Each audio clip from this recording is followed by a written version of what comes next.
It all kicks off in a dark, rainy forest on one seriously spooky night. And in the middle of all this darkness, a group of heavily armed knights pushes through the woods. They finally find their target, and the leader asks if he had fun hiding. Right after that, he lays into our protagonist, calling him a filthy beast. He also says that tricking the holy knights was a neat trick, but his act ends right there. Then, the knight raises his sword and tells our hero he should feel proud to be taken out by him. Even though he's down, the vampire isn't fazed by the talk about his sins and the church, but with a smirk on his face, the knight gets ready to spill a secret. Turns out, he never wanted to capture our boy and let him run loose on purpose. He explains that he joined the chase late and let him run wild all this time, because our hero was a rare vampire, and the knight wanted to make a name for himself by capturing him. Our protagonist then realizes this world is a jungle where the strong prey on the weak. Since everything is determined by power, he's always been on the run from everyone. However, his attempt to fight and flee is useless, and he gets hit head on. The knight's blade runs him through as he remembers being hunted down and cornered. And even so, the knight keeps yapping about how his very existence is an insult to the church.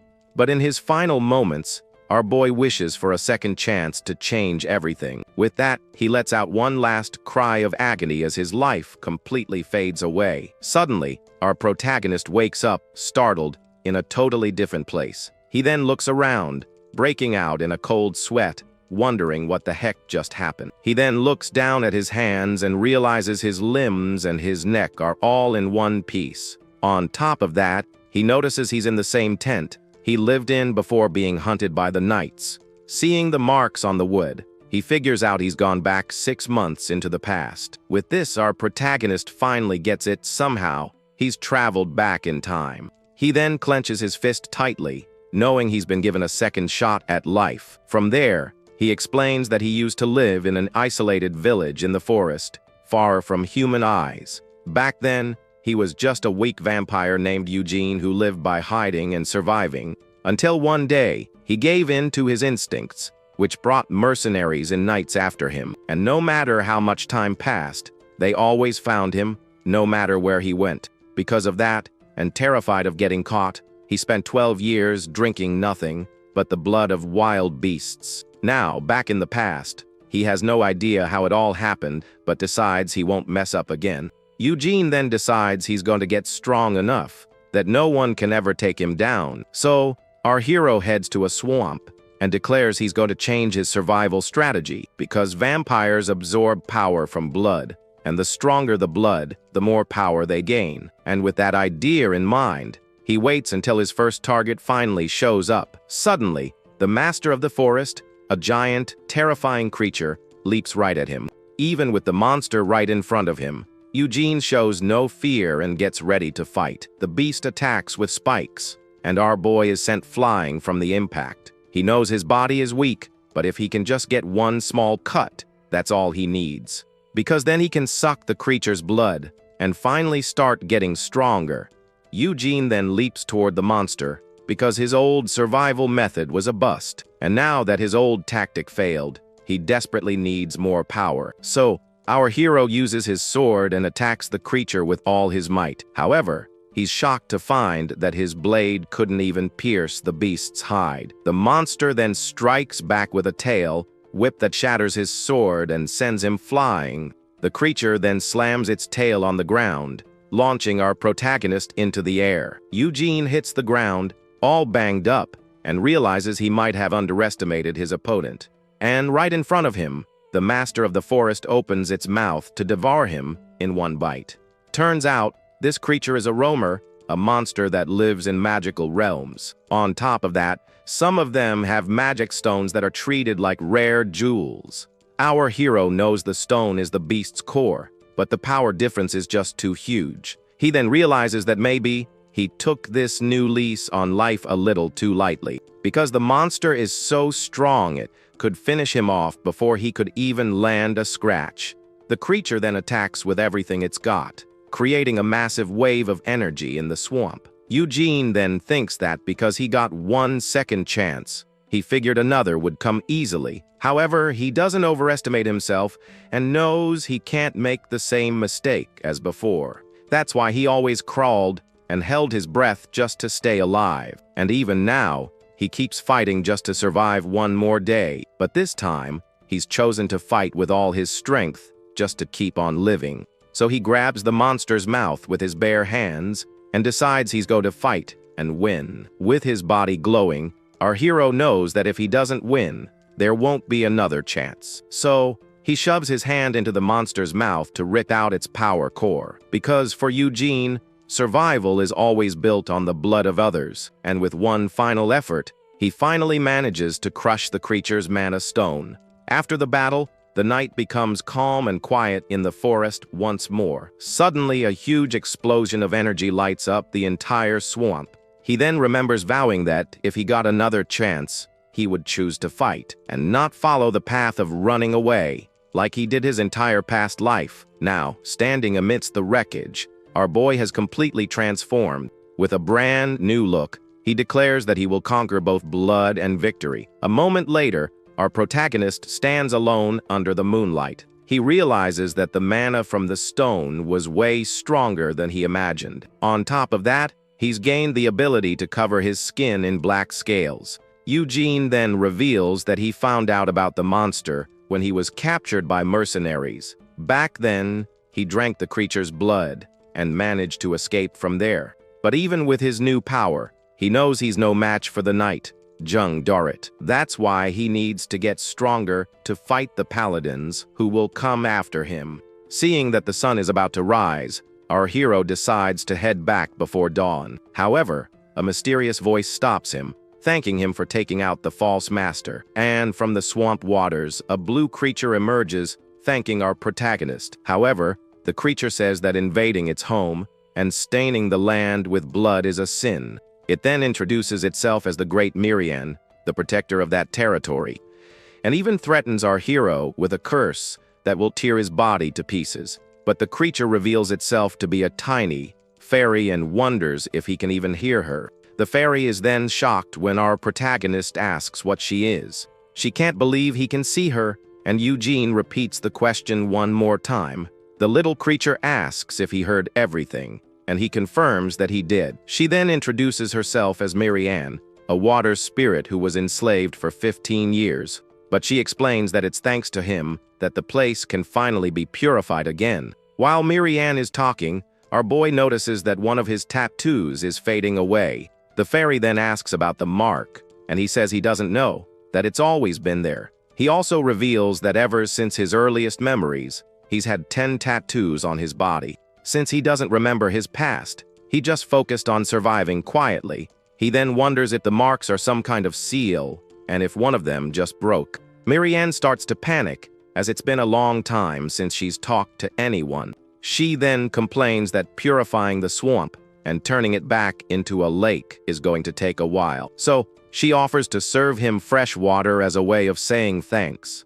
But the water she produces doesn't look the least bit appetizing or clean. And despite the fairy's insistence, our hero tells her to take a hike and ignores the offer. A few days later, our protagonist finally arrives at a village called Broadwin. Suddenly, a young man runs into the village shouting that the red-eyed monster has arrived. The chief and the other villagers come out to see and are shocked by the scene, because on the ground, they find a huge pile of animals that were recently hunted. A young man then asks what the monster is planning, since it's not a full moon. Turns out, Monster is our hero who has lived near the village for over 10 years. Suddenly, our protagonist steps out of the forest and asks if he can enter the village. At first, everyone was afraid of him because of his scary red eyes. But since he always brought food, their strange relationship continued for a decade. Our boy then explains that he lived far away because he was sick, but now he's all better. And since he received so much help from the village, he'd like to repay all their kindness. The villagers are confused as he tells them to call him if anything happens. He then takes off his mask and reveals himself to everyone with a smile. The crowd is in shock, completely frozen by our protagonist's good looks.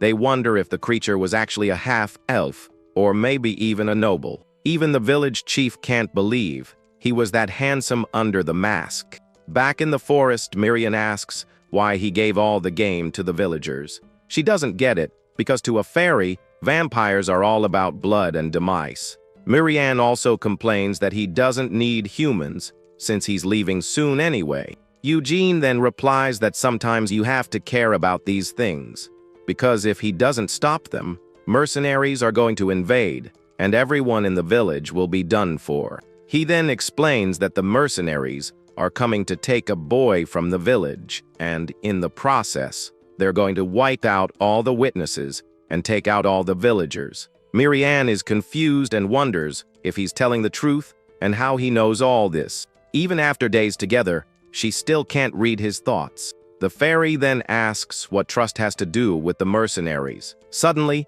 our hero stops walking, and Miriam bumps right into his shoulder. She complains about the sudden stop and asks why he stopped out of nowhere. It's then that she looks ahead and sees what's going on. A group of mercenaries armed to the teeth appears on the forest road. They see our protagonist alone and think he's just some villager. The leader then comments that the guy looks frail and isn't well armed, so he orders his men to take him out without making a sound. With that, one of the mercenaries charges forward with an axe to attack our hero. Miriam screams in desperation, terrified of what might happen to him. The man then swings his axe, but our boy is much faster. With a cold look and his eyes glowing red, he gets ready to strike back. In the blink of an eye, he cuts the mercenary in two without any trouble, and while the rest of the group is in shock, he explains his tactic to Miriam. Our hero says they need to build trust so they don't look suspicious, and with that, he reveals he's going to take out all the mercenaries right then and there. Eugene then continues to explain his plan to the little fairy, Miriam. He says he needs to build the humans' trust without seeming suspicious, and with a smile, he reveals he's going to do that by taking out all the mercenaries. The men then scream in terror as they realize our hero is a vampire. However, one of them musters up some courage and says if they capture him alive, the church will give them a reward. But his greed doesn't last long, as our protagonist glares at him with his red eyes. The mercenary is sent flying, and the others realize he's not just some ordinary guy. Even so, they keep attacking, and one of them yells that the vampire's head is his. However, our hero is way too fast and manages to dodge all their attacks. Then a huge brute with a massive mace charges at our boy.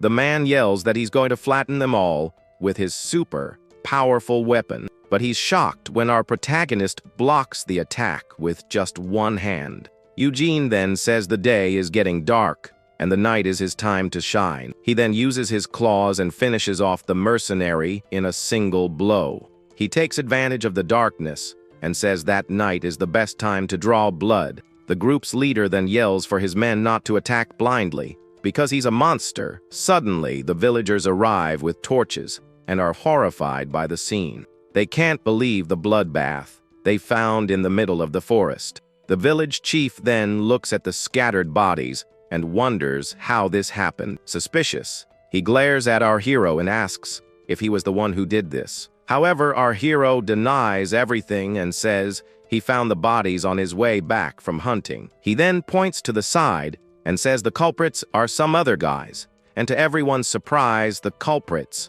are a pack of dire wolves. Our boy explains that he took out a few wolves, but the ones that got away might still be around. One of the villagers then confirms that there are claw marks on the mercenaries' bodies. Another man also yells that they were all attacked by a pack of wolves. The chief then apologizes to our hero for suspecting him for no reason. He then suggests burying the bodies in the village, but Miriam calls him a liar, because the wolves only showed up to clean up the mess after smelling everything, and that he made the marks on the bodies himself to cover his tracks. The fairy then wonders why he cares so much about his image with the humans. Suddenly, our protagonist finds something in the pocket of one of the dead mercenaries. He then hands a letter to the chief and asks if he'd like to give it a read. The man recognizes the seal of Lord Taiwan and is shocked by what's written inside. With wide eyes, he can't believe what he just read. Desperate, He shouts the name Peled and asks if the boy is in the village right now. Turns out, Peled might be the illegitimate son of the powerful Lord T1. Our hero then remembers the mercenary leader's words about the boy. The man was surprised by Eugene's strength and wondered where he came from. But our protagonist didn't give him time to think and went all out on him. Even so, the mercenary leader yells for his men not to hesitate and to fight. He says that even if our hero is a monster, he still has 2 arms and 2 legs. But the man soon realizes they can't even run from the vampire, so he decides to attack himself and charges full speed at our protagonist. With a cold, determined look, our hero prepares for the final showdown. He then lands a powerful punch right in the mercenary leader's face, and with the force of the blow, the man is sent flying into a tree. Our boy then kicks the mercenary away, ending the fight. The leader then begs him to stop, as he can't take any more of a beating. Lying on the ground, he asks if our hero was waiting for them from the start. The man says they just had business in the village and didn't want any trouble. However, our protagonist declares that the village is his and wants to know what they wanted there. Desperate, the mercenary says he didn't know a vampire lord ruled the village. He explains they came looking for the illegitimate son of the Taiwan family who was hiding there. But our hero doesn't buy it and asks what their real purpose is. And with a smirk, he asks if they weren't planning on wiping out the entire village. The man then confesses they were hired by Lord T1's legitimate sons, and that they came in large numbers, just in case something went wrong. Our protagonist then realizes the blonde knight was among those who instigated everything, and that knight was Bertal Taiwan, the general manager of the vampire pursuit team. He understands that Bertel knew the mercenaries' greed would lead to a massacre, and it was that massacre that ended up getting him discovered by the Holy Knights. Meanwhile, the mercenary keeps begging, saying he never would have done it if he'd known. Our hero then tells him to get lost, and warns him to watch out for wolves on the way. The man is shocked and starts thanking him for sparing his life. But our boy doesn't forgive him and takes him out with a fatal blow to the neck. Miriam then asks why he eliminated him after getting all the information. He replies that he can't let him live, since his identity as a vampire was discovered. And right on cue, the pack of wolves appears, drawn by the scent of everything. Meanwhile, the chief confirms that the mercenaries came to take Peled to the castle. They remember that Peled's mother passed away, and he's been living alone ever since. So our hero offers to take the boy to the castle safely. He says that since he lives in the forest, he can escort him and avoid the beasts along the way. The village chief is surprised and says he couldn't possibly ask such a thing of him. But our boy says a knight can't ignore this, and Miriam calls him shameless. The little fairy is left completely speechless by our protagonist's audacity. The villagers are also in shock, and the chief stutters the word knight. Miriam keeps freaking out and can't believe what she just heard him say. With a smile, he says his introductions are a bit overdue. Then he introduces himself as Eugene, and to Miriam's surprise, the villagers believe him. He explains to Miriam that the people in the village have never seen a real noble. That's why they wouldn't know the difference, even if he pretended to be one. The villagers then start asking him a bunch of questions about his past in the forest. Our hero just replies that he had his reasons for cutting off contact with people. The chief then says the village is poor and can't afford his services. But our protagonist says it's no problem and asks to stay in the village for one night. The next day, he stands by the window and tests his new ability against the sunlight. With his red eyes, he watches his hands transform into black scales. He notices the scales block the light pretty well, which will make his journey easier. Miriam then calls him stupid and asks why he lied like that. Our hero says it doesn't matter since he's leaving soon, and no one will find out. But the fairy is persistent and asks what his real goal is in all this. Before he can answer, one of the villagers informs him they're ready to leave. He then explains that titles are more reliable than long explanations, and that a title cuts the lies he needs to tell from 100 down to just 10. Our hero knows that real nobles wouldn't fall for such a rushed lie. That's why from now on, he's going to do everything he can to make that lie a reality. The chief then hands him a letter of introduction and asks him to take care of Peled. The young Peled then introduces himself and says it's a pleasure to meet him. And so, our hero and Peled leave the village and set off on their journey to the castle. During their journey, our protagonist and Peled follow a long road through the mountains. When they spot a village, Peled asks if it's Bramis, and our hero confirms that it is. Our boy then asks if he knows how to read, and Peled says his late mother taught him. He explains that the man his mother loved taught her how to read and write. Marianne then suggests that our hero ask Peled to teach him how to read too. Peled is surprised when he asks if he can teach him to read. The young man wonders why a Nike, like him, doesn't know how to read. Our protagonist then makes up a story about his family having fallen on hard times long ago. He keeps up the act and walks with a dejected look in front of the boy, because he knows that once he has Peled's trust, it will cover up all his lies. Marianne is impressed with the act and compliments him on his performance, but she warns him that if he lies too much, people will start to get suspicious. Peled's eyes then start to sparkle, and our hero realizes he's already bought the whole story. The young man apologizes and says he didn't trust him at first because of the rumors. He admits that everyone in the village called him a monster, and it influenced him. But from now on, Peled says he'll believe what he sees with his own eyes. The boy even offers to teach our hero how to read, little by little, whenever they have time. Suddenly, our protagonist uses his magic to create an ice dagger, and with a swift move, he stabs Peled right in the eye without any mercy. The young man screams in pain as our hero blocks the surprise attack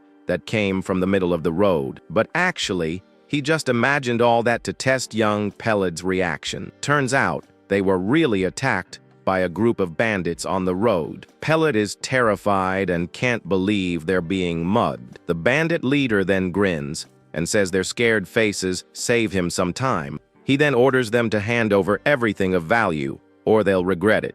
But before he can finish his sentence, our hero attacks him with his sword. With a single strike, our protagonist takes out the bandit leader. Peled is shocked and frozen in place, not understanding what's happening. One of the bandits screams in despair, seeing his brother taken out right in front of him. Our hero then says they did what he asked, quickly and efficiently. The bandit then gets enraged and charges at our boy with an axe, but he's no match, and our protagonist cuts him down with his sword without mercy. In the blink of an eye, he spins and takes out another one of the bandits.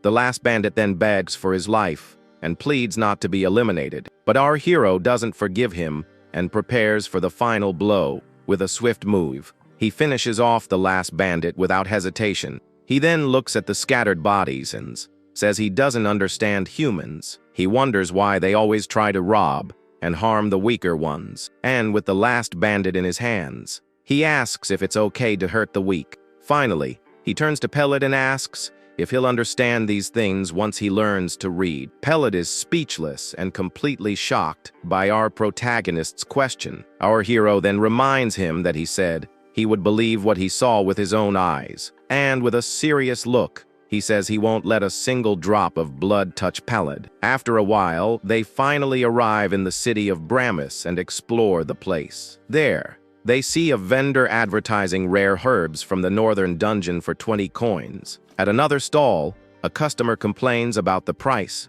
saying he found it cheaper somewhere else. Marianne is mesmerized by the city and all the cool things she finds there. Peled then warns our hero to be careful, as the merchants there are ruthless. He says the village chief always gets flustered when he comes to the city, but our protagonist says he needs money before he can worry about that. So he asks Peled to wait and goes into a leather and fur shop. He then offers the pelts of the wolves he hunted and asks the shopkeeper for an appraisal. The man is surprised to see it's dire wolf leather and that he brought such a large quantity. He then sizes up our hero from head to toe with a suspicious look, and judging by his worn-out clothes, the shopkeeper figures he's a drifter. With a wicked grin, he realizes our protagonist is the perfect mark to be swindled. The man then offers 18 silver coins, claiming the leather is badly damaged. Our hero then glares at him, his red eyes glowing intensely, and with a swift move,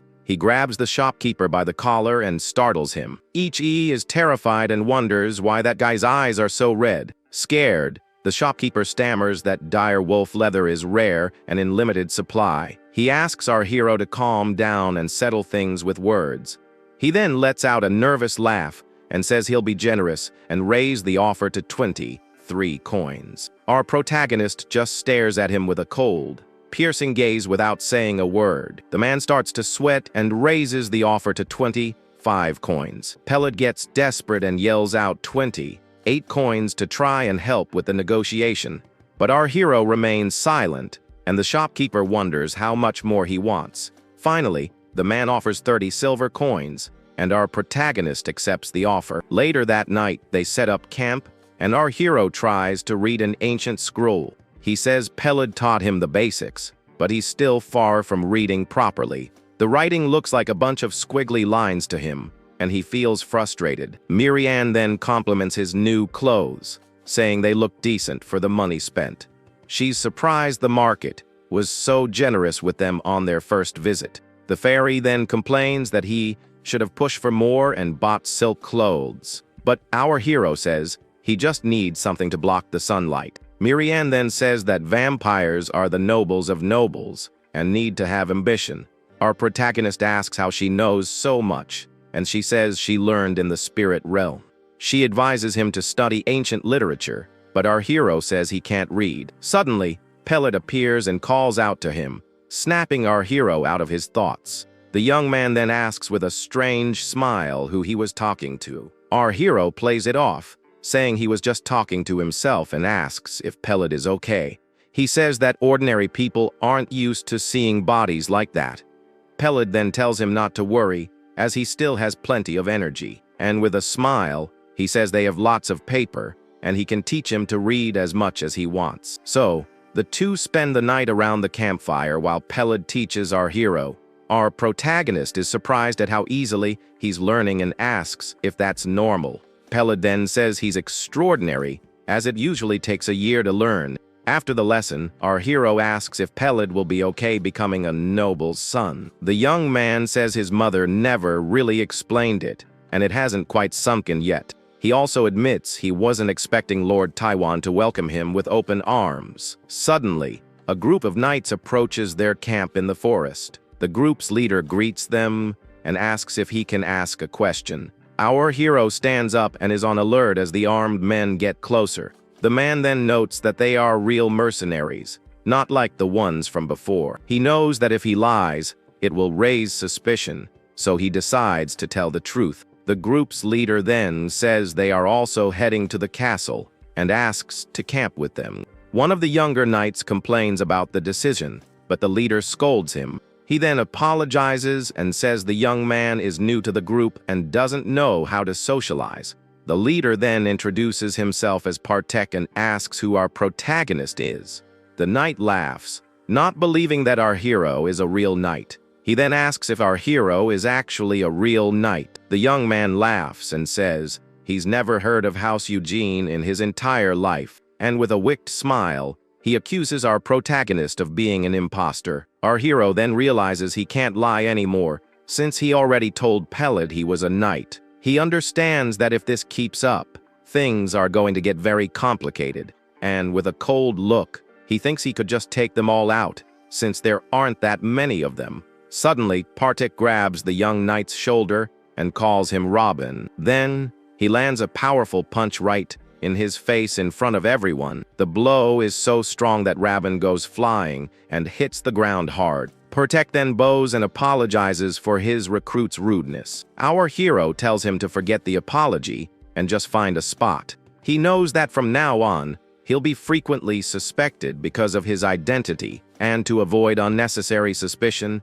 he needs to become a knight as soon as possible. Leda Rabin wakes up startled, not quite understanding what happened. He gets up confused and wonders why he attacked our protagonist. Partek then calls him a fool and says he has no will to live. He scolds him and says he should be thanking him for saving his life. Partek then explains that he can't judge by appearances. and doesn't see what's right in front of him, and with a serious look, he asks if Rabin has any idea how much the cloak our hero is wearing costs. Turns out, it's a high-class cloak reinforced with super, rare lycanthrope leather. He says the cheapest one costs over 10 silver coins, which is 3 times Reborn's salary, and the fact that our hero knows how to read means he's no ordinary guy.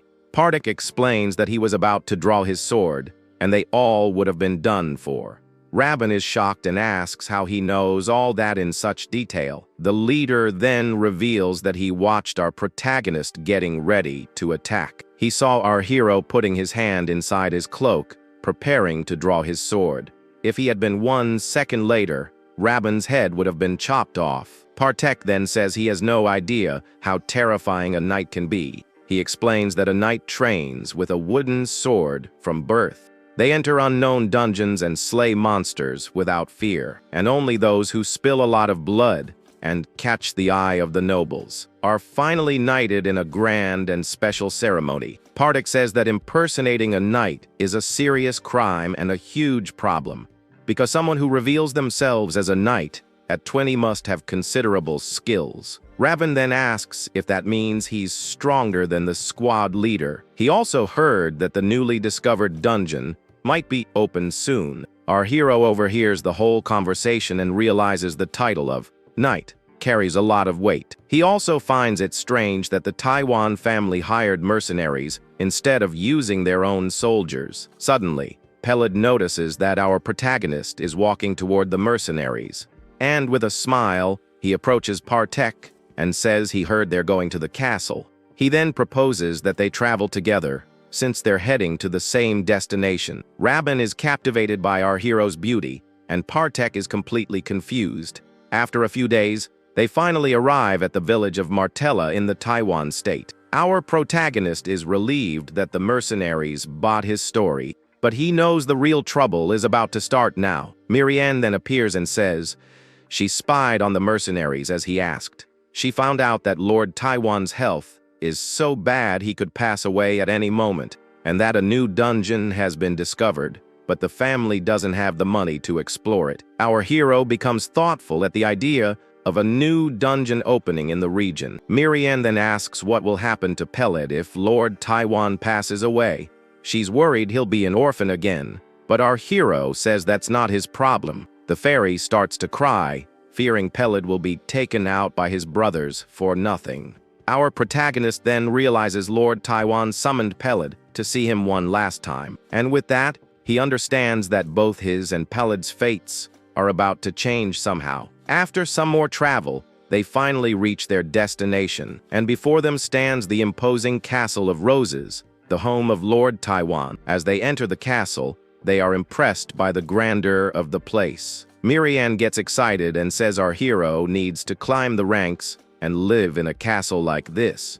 But he tells her to shut up and get inside, because they have more important things to do. Suddenly, a guard stops them and asks what their business is at the castle. Partek then introduces himself as a mercenary from the Phelan Guild and asks who he is. Suddenly, a blonde man introduces himself as Kamara, the heir of Tawan. He asks if the merchandise is in the cart, and Partek confirms that it is. Kamara then notices our hero standing there and asks why he isn't moving. Our protagonist introduces himself as the knight Eugene, leaving Kamara surprised. But before he can introduce Peled, his brother Bertel suddenly appears. Our hero recognizes the familiar voice and remembers his painful past. Bertel then approaches and says it's his duty as the protector of the castle. He walks up with an air of superiority and a rose emblem on his chest. Our protagonist can't forget the voice of the one who tormented him so much. He remembers when he was discovered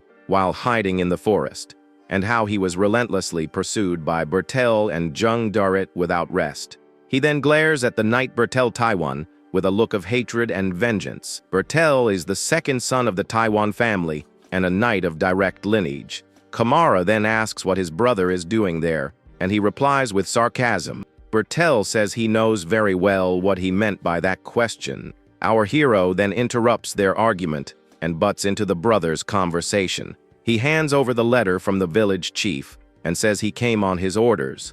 Bertel is surprised to hear the village's name and takes the letter with curiosity, and with a suspicious look, he sizes up our protagonist from head to toe. Kamara then snatches the letter from his brother's hands to take a look. He recognizes the village chief's name, but Bertel remains suspicious. Upon reading the letter, Kamara is shocked by the news of the mercenary's demise. He then realizes the boy next to our hero is his father's illegitimate son. Peled shyly introduces himself, and Kamara greets him with a mocking smile. Bertel then says they were expecting Peled, and that his father wants to see him. With a fake smile, he orders them to take the boy to be washed and dressed. Peled is led away by the guards, while Bertel watches him with contempt. Our hero then interrupts and says he wants to discuss the reward first. He demands a meeting with Lord Tiwan, but Bertel denies the request on the spot. With a hateful glare, he says it's impossible, and that our hero cannot see him. He explains that his father's condition is critical, and offers to pay him in gold to leave. But our protagonist doesn't back down, saying he went through a lot of trouble to bring Peled. Bertel then threatens him, and tells him not to make him repeat himself. Kamara then intervenes and asks what the problem is with a quick meeting, but Bertel insists that his father can barely stay awake and can't receive a stranger. The two brothers then start arguing and trading barbs in front of everyone. Bertel looks at his brother angrily and tells him not to twist his words. Kamara then apologizes to our hero for the scene and for his brother's attitude. With a fake smile, he says his goodbyes and tells our protagonist to get home safely. Kamara then approaches Peled and offers to guide him through the castle as his new brother. Seeing this, our hero realizes Bertel really isn't going to let him meet the Lord. Suddenly, a deep voice interrupts the conversation, calling for the second son of Taiwan, and a strong, red-haired man appears, carrying two guys on his shoulders. He then throws the men to the ground and says he caught them looting the local villagers. With a wicked grin, he suggests that one of them be punished as an example to the others. Bertel gets annoyed, as they were just temporary mercenaries for the dungeon. The man then suggests they talk inside, to avoid the prying eyes of everyone. Partek then recognizes the man and wonders if he isn't the famous Sir Galfredic. Our protagonist gets curious and asks Partek if he knows him. The mercenary explains that he placed third in a major tournament hosted by the Evergrow family. On top of that, he's a very promising knight with excellent strength and technique. And on the day of the tournament, he single-handedly defeated over 1,000 competitors with his power. Partek then wonders why such a powerful guy would come to a place like this. He suspects the reason is the new dungeon that was discovered in the region. Since conquering a dungeon first brings a lot of fame and is a dangerous task, and Galfredic probably wants to use this to be knighted by a bigger family. Our hero then turns to Partek and asks if his contract ends today. With a smile, he offers a new job to the mercenary leader, and Bertel understands that his brother Kamara wants to clear the dungeon to win the people's support. In his office, Kamara thinks about what to do, since he can't just hire anyone. Suddenly, one of his servants informs him that Sir Eugene is asking to see him. He then remembers he's the knight who brought Peled and tells the young man to come in.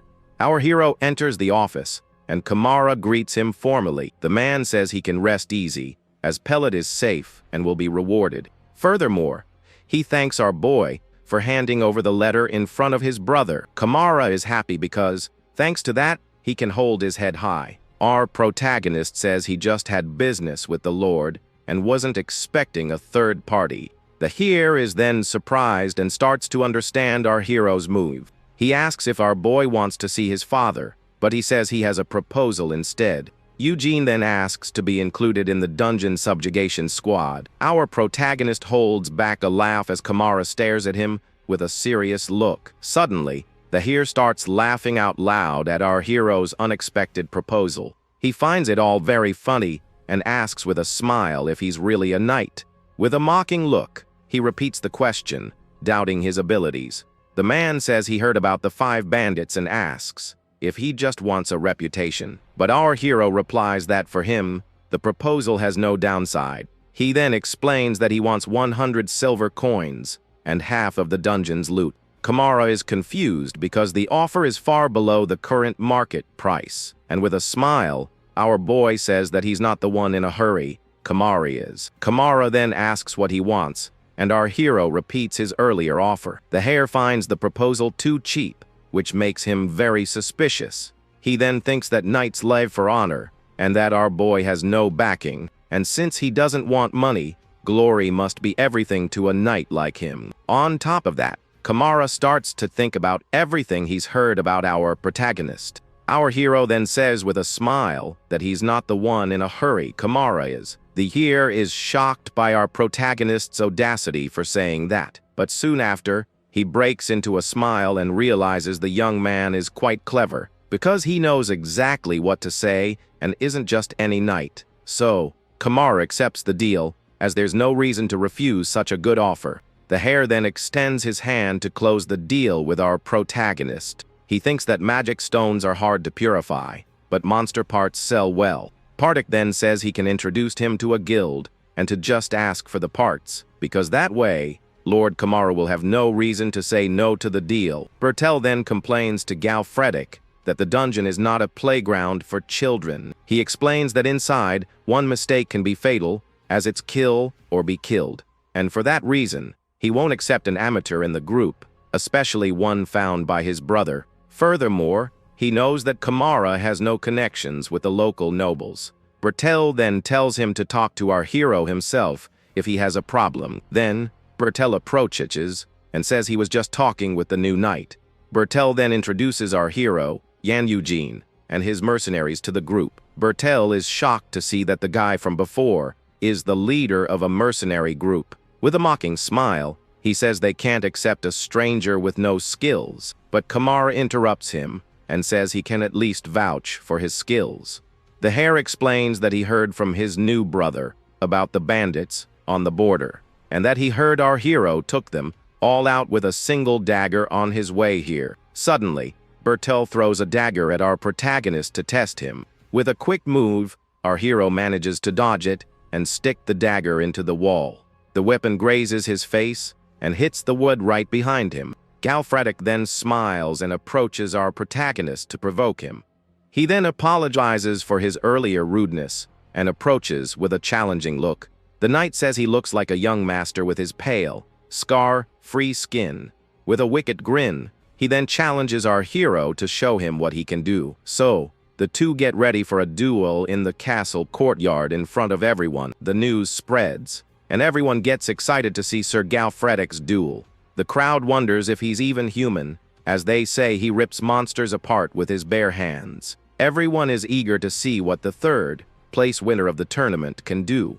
And even without knowing who the opponent is, they already feel sorry for our protagonist. But our hero isn't fazed and prepares for the fight with a confident look. Galfredic then draws his sword with a smile and gets ready for the duel against our hero. With a serious and determined look, Galfredic faces our protagonist, but our hero isn't fazed and stares back at him with a calm expression. He then turns and gets ready for the duel that's about to begin. Suddenly, our boy drops his sword on the ground, shocking Galfredic with his action. A man then raises his hand and announces that the fight is ready to begin. Then, a guard rings a giant bell, and the duel finally starts. Our hero then charges full speed at his opponent. Soon after, the two cross their swords, and sparks fly everywhere. The sound of clashing metal echoes throughout the castle courtyard. The fight continues with both of them moving quickly around the combat arena. Galfredic then smiles and beckons him to fight with a hand gesture. With a series of blows, our protagonist is pushed back by the force of the attack. Rabin gets excited and asks if Eugene is winning, but Partic says no. He explains that Galfredic is just testing the waters and going with the flow. Meanwhile, the knight continues to attack with a smile on his face.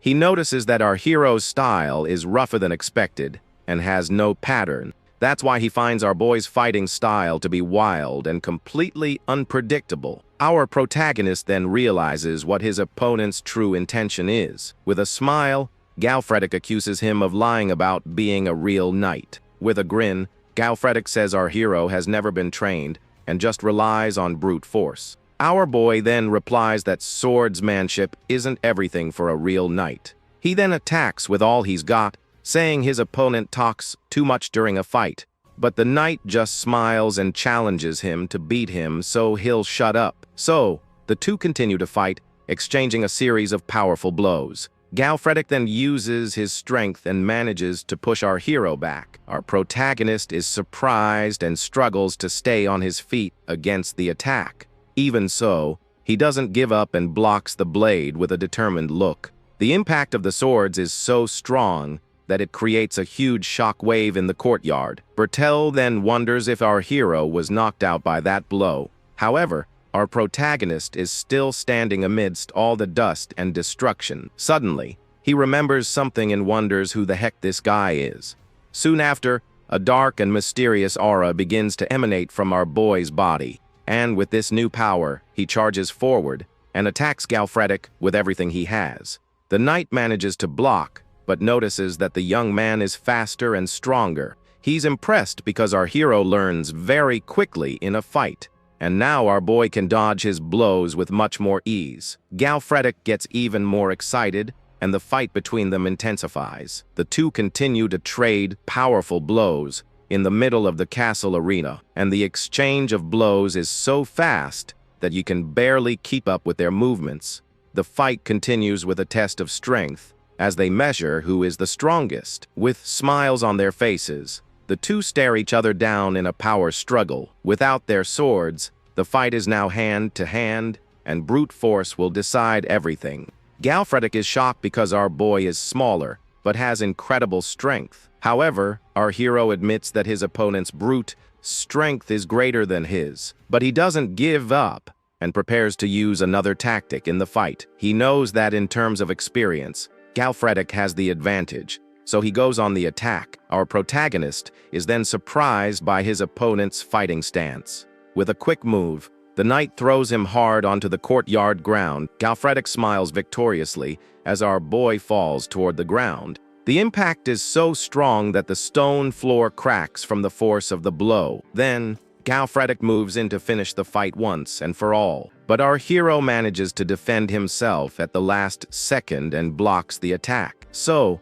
the two continue to fight with an intense exchange of hand-to-hand combat. Galfredic then notices that his movements aren't precise or trained, but he has a survival instinct and learns very quickly in combat. Suddenly, the knight admits that he was defeated in their contest, and with a final blow, our protagonist lands a powerful attack on Galfredic. The knight is sent flying by the force of the decisive attack's impact. He flies and crashes hard into a castle wall, ending the fight. With Galfredic down for the count, the fight finally comes to an end. The announcer then declares that the grand winner of the duel is our protagonist, and so, the knight Eugene is declared the winner of the fight at the castle. The crowd goes wild, and everyone is shocked by our hero's strength. Rabban celebrates and shouts to everyone that this man is their new knight. Defeated on the ground, Galfredic can't believe what just happened. He's still in shock and looks up at the sky, completely speechless. The knight can't understand how he was defeated by such an unknown guy. Suddenly he gets up, and with his eyes glowing red, he charges forward. Our protagonist turns around and braces himself for round 2, but Galfredic just smiles and raises our hero's arm in a gesture of victory, and to everyone's surprise, he calls for a round of applause for the winner.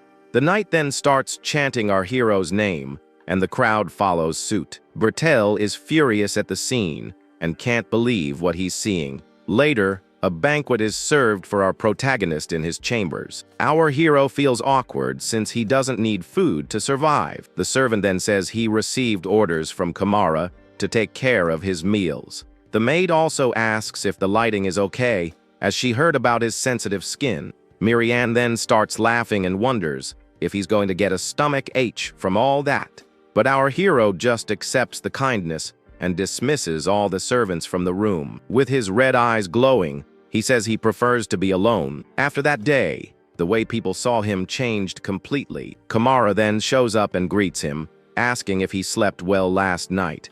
The hare notices he rejected all the perks and our boy is at a loss for words. Suddenly, Raven appears and greets him with an exaggerated bow. Galfredic also pops up and clings to our hero, calling him friend and comrade. The knight asks if he slept well, because his face still hurts from yesterday's duel. He then shows his bruised face, and our hero wonders if he wants another beating. Galfredic invites him to train, and Kamara gets excited to watch the fight. Our protagonist realizes the knight doesn't care if he's a noble or not.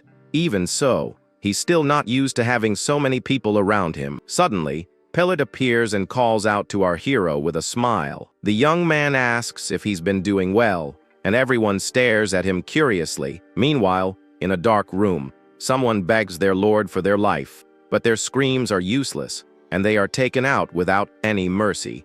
The man then says none of this would have happened if he had just done his job. Bertel then appears and says the red-eyed knight wouldn't have come, and because of that, his whole plan went down the drain, and everything went wrong. The man begs for forgiveness, and Bertel complains about the mercenaries who were defeated, and in a rage, he asks if his eyes are just for decoration and attacks him with everything he's got. Bertel then calls the man useless and gets ready for the final blow. He plunges the dagger into the man's eye, taking him out without any mercy. The other servants are terrified by the scene and tremble with fear. Bertel then wonders what he should do to solve the problem, because he knows he can't just eliminate someone who's already inside the castle. But soon after, he gets a brilliant idea to get rid of our hero. He decides it's the only way, and that it will be a clean elimination. Meanwhile, Pellet is in his room, lying on the bed, deep in thought. Our hero then says Bertel sent him to the dungeon to meet his end. The young man confirms it, saying he was sent to the dungeon to meet his end too. Our protagonist then reminds him of the mercenaries who were attacked by the wolves, and that they never wanted him to reach the castle alive from the very beginning. But our boy says there's a way for him to survive all of this. He then offers Pellet the chance to become his vassal and join him. Our hero explains that he's already 16 and can choose his own path. He can either stay hidden and wait for his end, or fight with all his might. On the day the dungeon opens, no one knows what kind of monsters will appear. Galfredic explains that the goal is to advance as far as possible and retreat if a strong monster shows up. He then sends the scouts to find the dungeon entrance in the forest, and one of the porters plans to fake an injury so he won't have to fight on the front lines.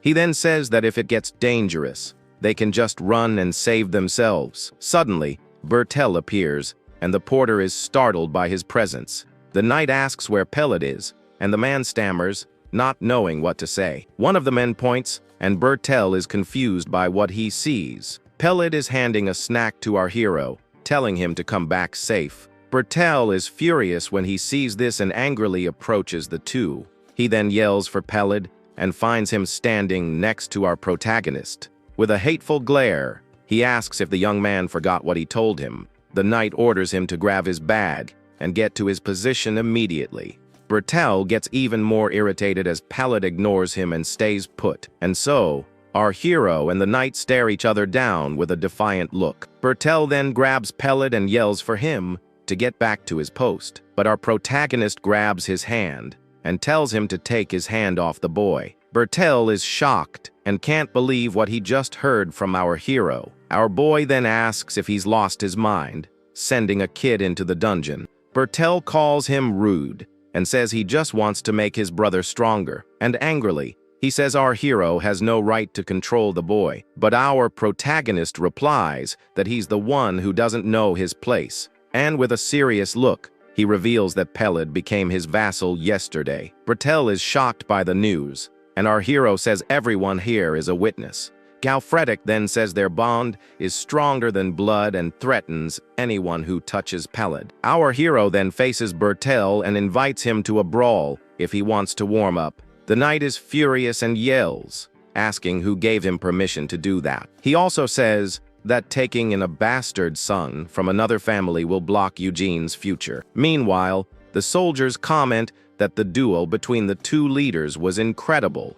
One of them wonders how long it would take to get that strong, and the other pokes fun at him. Suddenly, Kamara appears and says he would also entrust his younger brother to our hero. He even explains that Pellet is already an adult and can choose his own path in life. Our protagonist then thinks that Pellet is the prey, and that survival isn't easy for the weak. That's why if you can't get strong, the only option is to join a pack. Kamara then invites our hero to his office and asks if he knows how to read. Meanwhile, a scout reports that there are no monsters nearby and the area is clear. Galfredic then says they can open the dungeon now, and our hero agrees with the idea. And so, the massive dungeon door finally begins to open for the group. The knight then looks back and tells everyone to survive on their own. The soldiers get ready with their weapons and armor to enter the dungeon, and with our hero and Galfredic in the lead, the group finally advances into the darkness.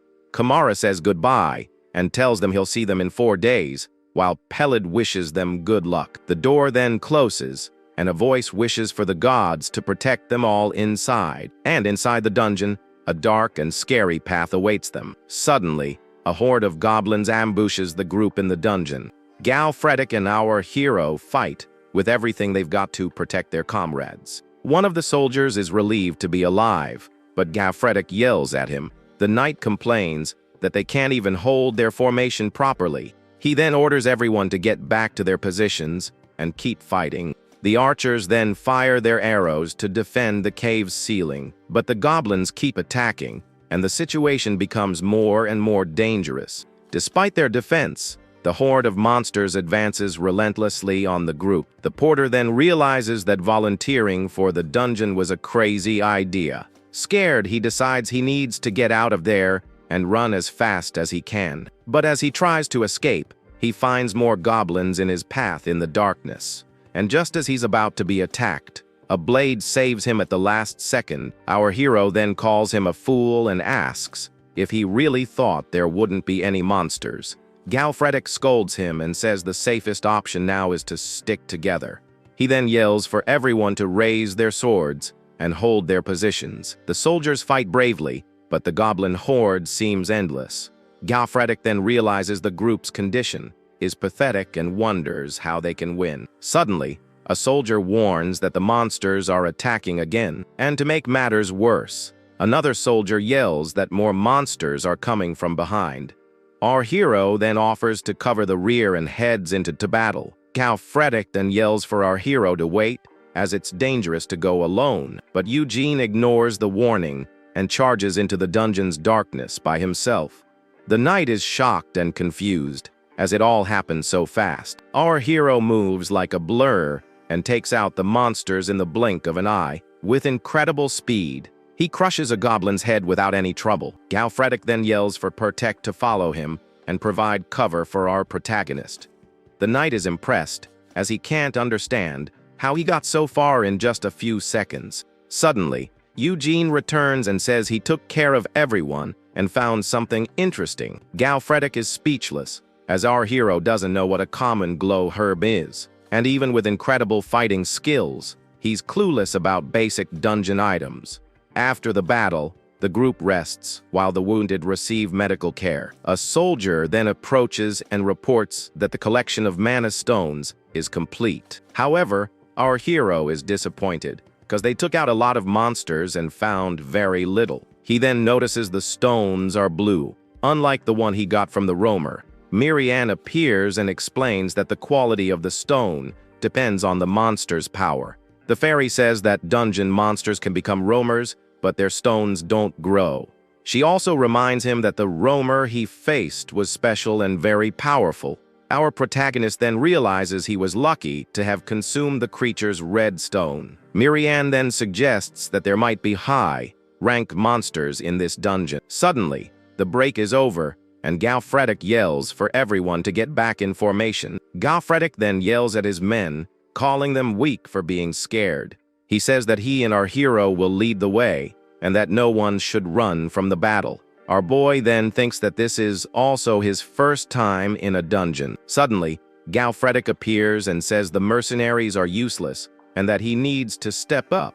The knight also warns that the next enemies will be on a whole different level. And in the darkness, they find a group of orcs with goblins as their soldiers. The soldiers are terrified and huddle together, afraid of what's to come. Our protagonist then realizes that a high-rank monster awaits them in the depths. He then remembers the day he ate the red stone from the master of the swamp. And after that, he gained a new and very powerful ability. So he wonders if he'll gain another ability if he consumes another stone like that one. With his heightened senses, he detects more than 50 footsteps 100 meters away. Galfredik is impressed by our hero's sharp hearing and senses. He then hands a spear to our boy and asks if he wants to throw it. With incredible strength, our protagonist launches the weapon. Like a red bolt of lightning, the spear hits one of the orcs dead on and explodes in a devastating impact. With the first strike made,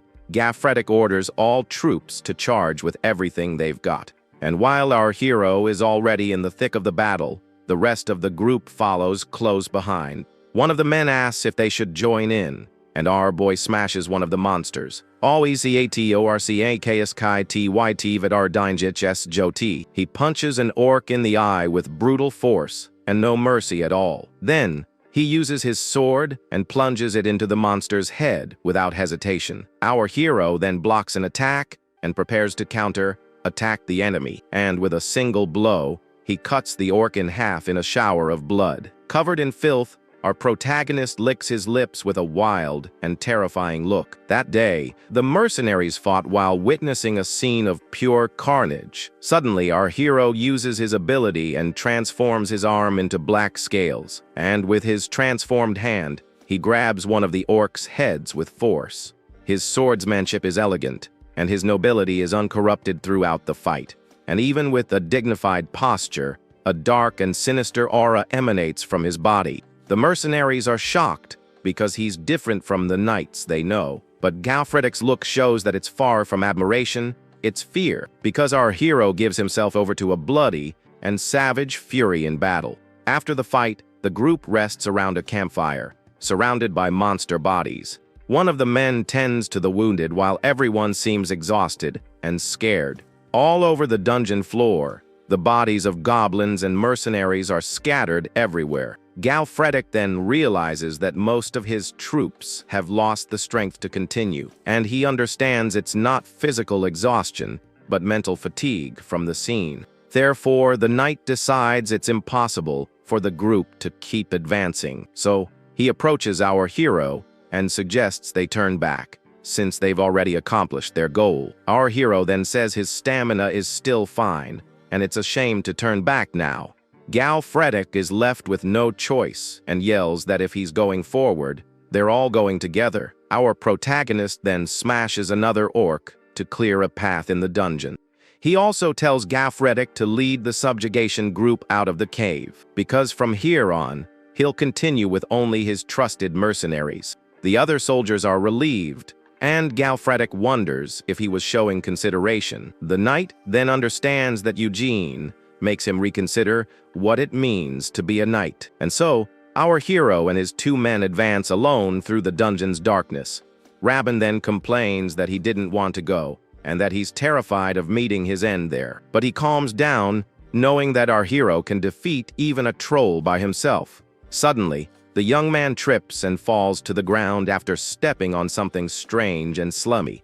He then looks to the side and realizes he just stepped on a giant spider, and to everyone's despair, they are surrounded by a swarm of enormous spiders. These creatures are giant cave spiders that live in groups and use venom. Rabin panics and screams in desperation as the monsters advance to attack him. Partek then says there are too many enemies, and they should retreat for now. But our hero wonders why they should retreat from this battle, and with a quick slash, he cuts one of the spiders in half without any trouble. Our protagonist then says it's not a problem and continues to fight with everything he's got. Partek then yells for Rabin to join him, as our hero is already in the thick of it. With a determined look, our hero continues to fight alongside his men. Suddenly, Rabin is surrounded by spiders and screams desperately for help. He's then attacked by one of the creatures, but manages to defend himself with his sword. Our hero then rushes in and saves Rabin at the last second with a well-aimed strike. The young man is speechless and completely shocked by our protagonist's speed. Suddenly, our boy grabs Raban and throws him away with incredible force. The young man flies through the air and lands on the ground, not understanding what's happening. And while he's still on the ground, our hero charges forward and finishes off all the spiders. With a smile, Raban says our hero is amazing and suggests they head back. He then turns to Partek and asks if he agrees with the idea, but his commander is paralyzed with fear, trembling from head to toe. With wide eyes, he stares into the darkness and wonders what is there. It turns out that among the roamer species, there are different power ranks, and before them appears the Spider Queen, a Lord rank monster, and a very powerful one at that. Partek is terrified of the creature and says they can't fight a lord, and that at the very least, Gofretic should be with them to help in the battle. Suddenly, our hero calls out to Partek and Raban with a serious and cold look, and with his red eyes glowing, he tells them to fall back because this prey is his. Partek gets the message, but feels his body being controlled by a strange force.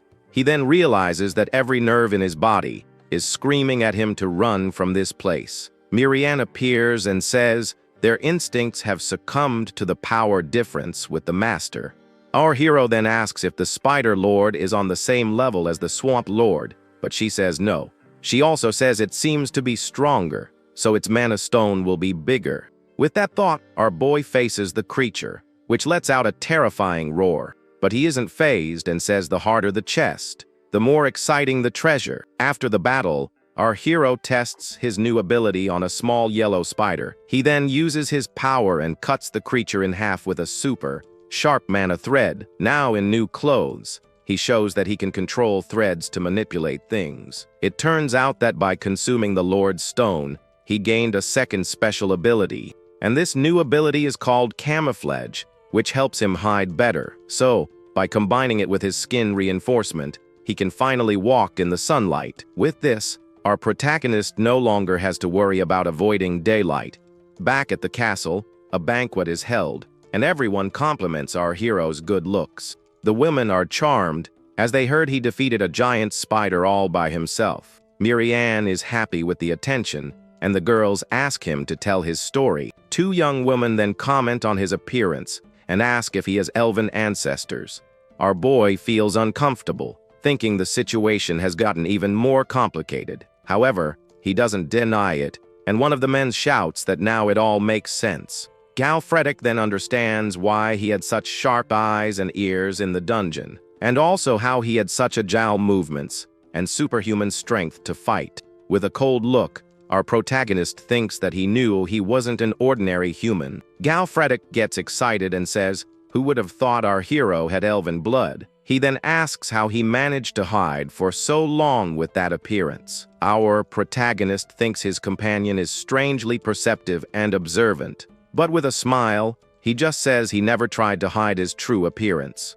Galfredic and the woman are left speechless by his cold and direct answer. The knight then comments that he says that without even changing his facial expression. Our boy then realizes that people see what they want to see, not the truth. Besides the ability, he also gained something extra by consuming the magic stone, because when one of his tattoos disappeared, strange memories surfaced in his mind. In these memories, he saw himself in an unknown place with gentle hands holding him, and in a strange space with bells ringing, everyone was looking at him. He then wonders who the woman in the memory was, and if it was even real. Since he doesn't remember his past, the only thing he knows is his own name. Suddenly, he snapped out of his thoughts and returns to the party at the castle.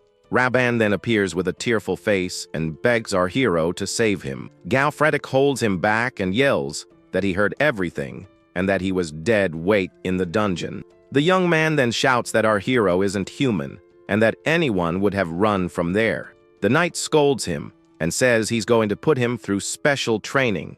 And amidst all the chaos, the only thing our protagonist remembers is the name Eugene. But after that incident, he starts to have a premonition about his future. He then feels that if he keeps removing the tattoos, he might uncover the truth, and with that, he'll finally find out who he really is and where he came from. In the Lord's chamber, Everyone gathers to hear about the success in the dungeon. Krima, Galfredic's third son, introduces himself, and our hero does the same. Lord T1 then says he must have had a tough time, and our hero introduces himself. He then asks our protagonist to hand over what he brought with him. And to everyone's surprise, the Lord hands him a document to verify his status. With the document in hand, our protagonist says thank you, and Miriam celebrates the achievement. Suddenly, the Lord starts coughing, and his son Kamara rushes to help him. The man then says he can't close his eyes in peace with his second son's ambitions, but Kamara reassures him, saying he will lead the territory he built with pride. The Lord then says a territory is nothing, and that he must take care of the people. And with young Peled standing by his side, he says a lord must lead the people, not the land. In his final moments, he holds Peled's hand and passes away peacefully. Our hero notices that some people are mourning, but not everyone shares the sentiment. Suddenly, Kamara glares at our protagonist with a look of hatred and anger. And at the Lord's funeral, not everyone seems sad about what happened there. Outside, Galfredic apologizes for leaving during the funeral, but Kamar understands. The knight then turns to our hero and asks if he's really going to stay there. Our hero then says he wants to go to the dungeon one more time, because it's a waste. Galfredic thinks it's a shame, and says that Count Evergrow would have liked him very much. The knight then approaches and extends his hand for a farewell shake. With a smile, he says it was an honor to compete with such a strong knight. And with a serious look, he hopes they don't meet his enemies next time. Our hero then shakes the knight's hand, and the two part ways with respect. The two look at each other with a smile and finish the handshake firmly, and so Galfredic leaves and Rabin waves goodbye as our hero watches. Peled is then confused because our hero said he was staying and asks what he's going to do. Partek then explains that knights ride horses and that they're going to the trading company.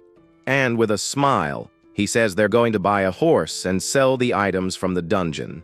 Peled gets excited and says he'll help as our hero's attendant. But our protagonist surprises him by saying he won't need his help for a while. The young man is confused and doesn't understand what he meant by that. Suddenly, the scene changes and Peled is working hard at a busy port. He carries heavy boxes while a man yells at him to work properly. It turns out they are in Marin, the largest trading city in the kingdom of Kalar. Rabin boasts to the other workers, saying the dungeon's spoils belonged to a knight. The men are shocked to learn it was the knight who defeated a live troll. Suddenly, Rabin yells at a merchant, telling him not to touch the items carelessly. Peled works hard under the sun and feels exhausted from the heavy labor. He then thinks that our hero's negotiations are taking too long. Meanwhile, in a building, our protagonist is meeting with a man. The man introduces himself as Billmore and says he will handle all the spoils. Our hero is surprised, as he didn't expect Partek to introduce him to a major company. He then realizes this will be very useful for him, as he doesn't understand networking. Suddenly, a man enters the room and interrupts their conversation. With a slap, he shoves Billmore aside and asks who Sir Eugene is. Our protagonist and Partek are on high alert with the stranger's arrival. The mercenary then whispers that the situation could get tricky, and our hero asks why. He explains that the man is a secretary to the vice manager of the trading company, and that they probably came to steal the spoils for a lower price. With a serious look, our protagonist thinks he needs to be cautious now. Billmore then tells the man named Grail that he's closing a deal with our hero. Grail says that rumors about the knight who defeated a troll have spread throughout the port, but he thinks it's just a rookie's strategy to inflate the product's value. He then offers a special contract, planning to trick our hero and rob him. Suddenly, Grill feels a strange pressure and gets scared by our boy's presence. Our protagonist glares at him with a cold look, and the man wonders what that pressure is. Scared, he introduces himself as the vice manager's secretary and says it's a great opportunity. With a cold stare, our hero questions what he means by opportunity. The man then explains that it's a chance to sell his items on better terms. Our protagonist repeats his words with an even more suspicious look. Terrified, the secretary says the guild's vice manager herself will handle the deal. He then apologizes for any disrespect, and our hero stares at him coldly. Grill then panics and runs out of the room, screaming for his life. Seeing this, Billmore gets super emotional that he turned down the offer for his sake. Because of this, the merchant promises to give his full support to our protagonist from now on. With a smile, our hero says he likes the idea and accepts Billmore's proposal. The man then stands up excitedly and asks when they can start working together. Our boy gets up and tells them to start right now, outside the shop. Meanwhile, Grail apologizes to the vice manager for failing his earlier mission. The woman tells him not to worry, as knights always cause trouble out of pride. And with a wicked smile, she says they should get even by using their power as merchants, since the opponent is just a poor knight who doesn't even have a decent horse. So, she tells Grail to give our hero a gift he can't refuse. Later, Pellet is shocked to learn he'll be staying behind to sell the spoils. Our protagonist confirms it and says he must sell everything he brings to Billmore. The young man is sad and asks why he has to stay behind again this time. He even asks if his skills aren't good enough and offers to start training. Our hero then asks what the true role of a squire is, leaving him speechless. The young man then replies that a squire's role is to assist his knight in life and in battle. So, our protagonist explains that his duty is to take care of his daily life, and that his mission as his squire is to sell the items and make money. He also tells him to discuss the details with Billmore and learn about business. Pellet then understands that if it weren't for our hero, he would have been done for long ago. And as a reward, our hero promises to teach him how to fight when they have more money. Our boy also says that one day, Pellet will help him in his battles too. The young man is moved by the promise, his eyes filling with tears, and with a smile, he accepts the order and swears to obey his command. With everything settled, they finally head out into the streets of Marin City. After some shopping, a vendor says goodbye, and they continue on their way. But our hero wonders if money always runs out this quickly. Miriam also laments, and Partek asks if they can recover it all quickly. Suddenly, Partek calls out to our hero, who seems to have seen something interesting, and before them, an imposing suit of plate armor shines in the shop window. Partek says the armor is every knight's dream, but our hero just thinks it's expensive. The mercenary then explains that it's an item so expensive it's passed down for generations. Suddenly, Raven comes running and shouting desperately for our hero. With a panicked look, he warns that a horde of roamers has appeared on the outskirts, and that the monsters are trying to invade the city, and the guilds can barely hold them back. Partek then tells our hero it's best to join the monster subjugation, but our boy wonders why he should get involved in that. Raven then explains that unclaimed quests have no commission fee, and that in Marin they can sell everything for free and make a lot of money. With his eyes sparkling, Raven shouts that this is the plan because they're going to get rich. Our protagonist agrees and tells them to go, as there's no reason to hesitate. Suddenly, a voice yells for them to wait, and our hero wonders who it is. It's then that Grail appears, running and out of breath, with a horse in hand. The man introduces himself and says the vice manager sent a warhorse as a gift. He describes the animal as a magnificent creature with a black coat and the muscles of a god. Our hero then gets suspicious and asks if the gift is really for him. Grail is startled by his gaze and stammers that they don't want anything in return. Our protagonist continues to stare at the man with his cold, red eyes. Scared, the secretary says it's just a small token of goodwill. Without wasting any time, our hero takes the reins and tells Grail to thank the vice manager. Miriam then gets excited and tells him to hurry up and make some good money from the hunt. Ravan is shocked by the horse's speed and asks what they should do. Partek then yells for his men to run and follow our hero into battle. The scene then shifts to the outskirts of the city, where some goblins are in the forest. Suddenly, one of the monsters looks to the side, seeming to have sensed something strange. On his horse, our hero charges through the forest at high speed. He arrives at the battle, taking out one of the monsters on his way in. Miriam appears, worried, and asks if the scale of the attack is too large. She fears the guild members who were at the front have already been defeated. But our protagonist just replies that's a good thing, with a very cold look, because he makes it clear that he doesn't like sharing the spoils of battle one bit. And with that, the horse continues to run, destroying everything in its path. The bright sun shines through the trees as he gets closer to his destination. He finally arrives at the battlefield and sees the army fighting against the monsters. There, a knight named Madrika is facing a horde of orcs all by herself. She yells that they are wretches and that they'll never get past her. However, the monsters charge with everything they've got and surround her,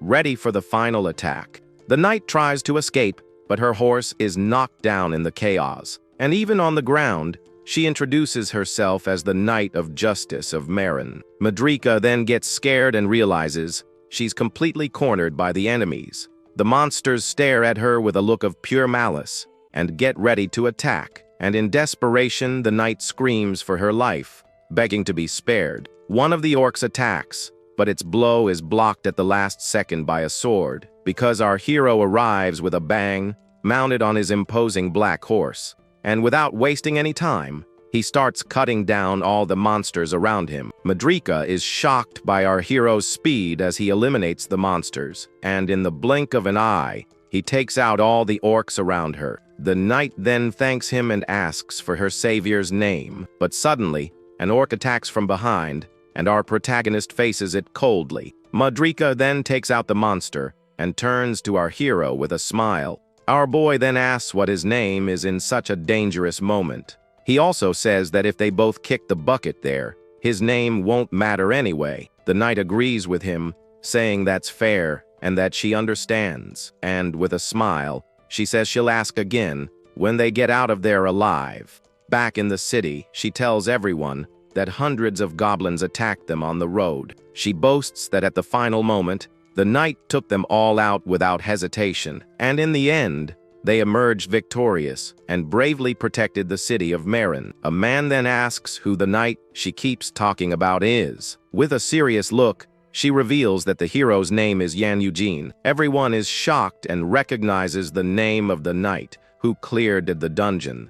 The crowd then goes wild and starts chanting his name through the city streets. From a window, a man watches everything and says the whole city is shouting for him. He is Louis Farron, the city's mayor, and he fears Eugene will become difficult to control. The mayor then asks his granddaughter, Priscilla, if they can just let things be, but she says that the higher a knight's honor, the harder the fall. Priscilla then asks if her grandfather has heard about Eugene's attendant. With a smile, she reveals that the boy is actually the illegitimate son of House Taiwan. Mayor Louis Farron is surprised and starts to understand the whole situation. She explains that Eugene wants to make money to support the hidden heir, and if they succeed, the two could form ties with the future head of House Taiwan. The mayor praises his granddaughter and says he now understands her intentions well. For that reason, he decides to send a gift to our hero as a token of gratitude. He also says he'll make her the recommender,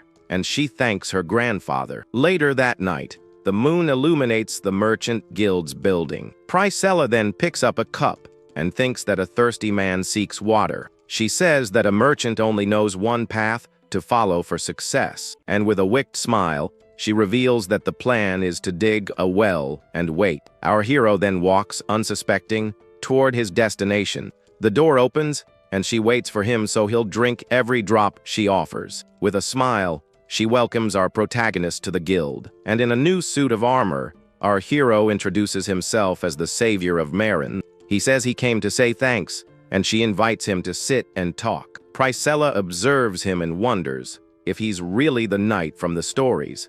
She thinks that he looks nothing like the knights she imagined, but with a super fake smile, she says the mayor's gift suits him very well. Priscilla explains that the armor is a mix of iron and ogre bone. She asks how he feels, and our hero says it will make the next dungeon easier. Our boy thanks her and says that because of her, his men are healthier. With a wicked smile, Priscilla says she wasn't expecting anything in return, but just as she's about to make a proposal, our hero gets up to leave. He then says he'll visit her again when the dungeon suppression is over. Eugene also reminds her that their contract ends there, and it might be the last time they speak. He also reveals he's going to focus on collecting magic stones, and she becomes furious, desperate. The woman yells for our protagonist to wait and not to leave. Our hero stops for a moment, but doesn't say a single word to her. She then gets up and says, "There's still something they haven't discussed." Our boy turns around and asks what that would be with a very mocking look. Priscilla glares at him and says he can't pretend not to have noticed forever. She then lists the most expensive armor, the war horse, and the luxury meals. One of the men even confirms that the spoils didn't even cover half of everything. With a smile, she asks if he hasn't learned that everything in the world has a price, and even threatens him, saying the hero of Marin is a knight without honor. Our protagonist just listens to her with a cold look, his red eyes glowing. She then challenges him, asking if he's just gonna leave after accepting all that. But our hero seems to find the whole situation quite amusing. With a smile on his face, our hero finds the whole situation pretty funny. He says she gave orders and gifts that nobody asked for, and now she wants payment. And with his red eyes, he wonders how a merchant dares to threaten him. His attitude then shocks Priscilla and all her men in the room. Our boy says he already has a contract and doesn't care what people say. He also warns her that everything has a price and tells her to say whatever she wants, because then she'll understand the true meaning of the word price. He then turns the tables and says her company harassed the hero who saved the city, and because of that, no knight will want to help Marin in the future. Partek then apologizes for our hero's audacity and says it's regrettable. Priscilla regrets it, knowing she could have had a better relationship with him. One of her men then calls her, snapping her out of her deep thoughts, and then he asks our protagonist to wait a moment before leaving. Priscilla then bows and apologizes for being rude and disrespectful. She says her desire for advantage went too far and wants to start over. Furthermore, she guarantees that the contract with Billmore will continue as before. The woman thinks that most knights only seek fame, but he is different, and she understands that our hero is too dangerous to be messed with. That's why her merchant instincts won't let her ignore him anymore. So with that, she decides she's going to change her tactic with him. Our hero then says he can at least hear what she has to say, but he warns that it better be a good enough offer to justify it. Priscilla then thanks him for his mercy and for hearing her out. Back in the forest, Miriam complains that the armor is just for show and ugly. Partek then praises our hero for the contract, and Miriam boasts with pride. He explains that the trading company operates on a massive scale throughout the empire. The company has hundreds of branches and deals with demonic kingdoms in the region, and the offer of unlimited access to dungeons is exceptionally bold. Partek praises our hero's move, but he says he only did it because he was annoyed. Suddenly, one of the new mercenaries says that flashy armor doesn't make you a knight, and with a mocking look, he wonders if our hero even knows how to hold a sword. Miriam gets irritated by the comment, and our protagonist ignores the provocation. Suddenly, Kamar appears and says our hero arrived just in time. He then calls him Lord Tawan, and our boy greets him back. Kamar explains that his brother hired new mercenaries for the dungeon. He remembers that the old group was quite unpleasant and was taken out by wolves, and the new mercenaries seem to be very similar to the old ones in every way. That's why for the dungeon subjugation, he wants our hero to be the commander. The group's leader then interrupts him and butts into their conversation, and with a glare, he asks if he will be the commander who meets his end. The mercenaries are shocked, and Rabin yells that this is senseless blasphemy. However, their leader says he doesn't like to talk like that. But they're not on a picnic, because in a dungeon, human life is worthless, and it's natural to prepare for the worst. With a smile, our hero stares at the man who stammers the word commander. Eugene then agrees, saying that if he bites the dust, the bald-headed jerk can take command. Miriam then points at the man, and our protagonist says he already knows everything, because he's well aware that this is all a setup by the jealous Bertel. He knows the plan is to use the mercenaries to take him out inside the dungeon, but with a wicked grin, our hero thinks it'll be fun to ruin everything. In the dungeon, Marianne uses her magic while our protagonist gets ready for the fight. And without wasting any time, our hero charges forward and cuts down the goblins with his sword. He moves with agility, taking out several monsters in his path. With a single blow, he cuts down another goblin and continues to advance alone. The blade of his sword goes right through a monster's head. The mercenary leader then realizes his reputation is no exaggeration, because our hero is at the front, cutting down dozens of enemies by himself without stopping. It's as if he's a giant shield that gives a sense of security. The mercenary then decides he needs to watch carefully for an opening to attack, and with his poison blade,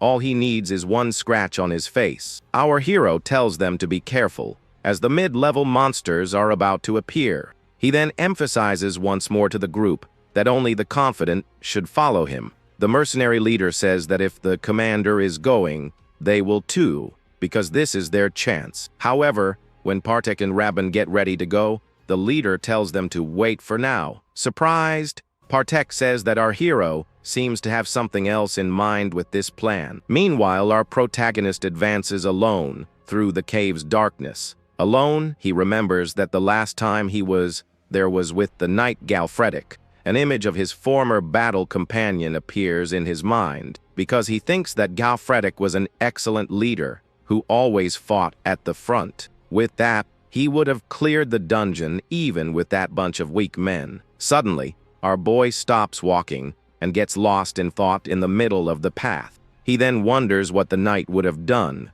in the same situation. Suddenly, the mercenaries finally surround him and reveal their true intentions. Feralus, and with a smile, he says they've finally dropped their disguise. Marianne then appears, and he says that if they want to meet their end, he'll grant their wish. Desperate, the men yell for him to wait and wonder what that is, because the little fairy casts a powerful spell with a very wicked smile. Then, a wave of energy puts out the torches, leaving them in the dark. Terrified, the mercenaries wonder how he can use magic too. In the dark, the leader yells for them to stay calm and relight the torches. However, amidst the chaos and darkness, two glowing eyes appear. In the dark, one of the mercenaries screams in desperation because he can't see anything. Suddenly, he's attacked, and the leader yells for everyone to fight back. One of the men then realizes they are attacking their own comrades. Amidst the screams of pain, our hero uses his new ability with red threads. With his eyes glowing, he controls the men, and the carnage continues. The leader then panics and tries to light a stone to make a fire. He thinks that without light, this is the perfect chance to escape alone. However, the man is left completely speechless when he realizes what's happening, because he can't hear anything and wonders why everything has gone silent. Suddenly, our protagonist appears behind him in the cave's darkness, and with a smile, he asks if the mercenary really needs light. Our hero then helps him and says that human eyes are weak in the dark. The light reveals the bloodbath, and he asks if the man can see better now.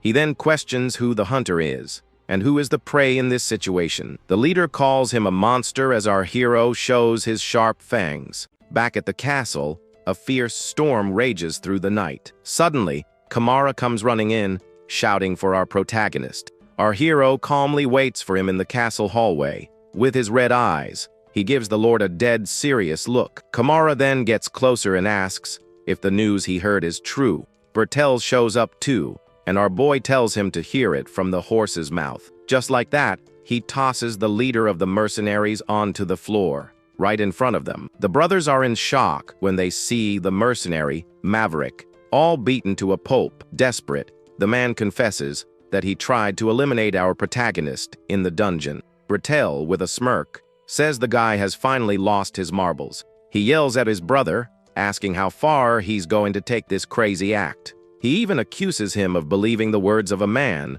who is clearly out of his mind. Bertel tells the man to stop mumbling and explain things properly. However, Maverick seems to be under some kind of control, referring to Eugene as his master.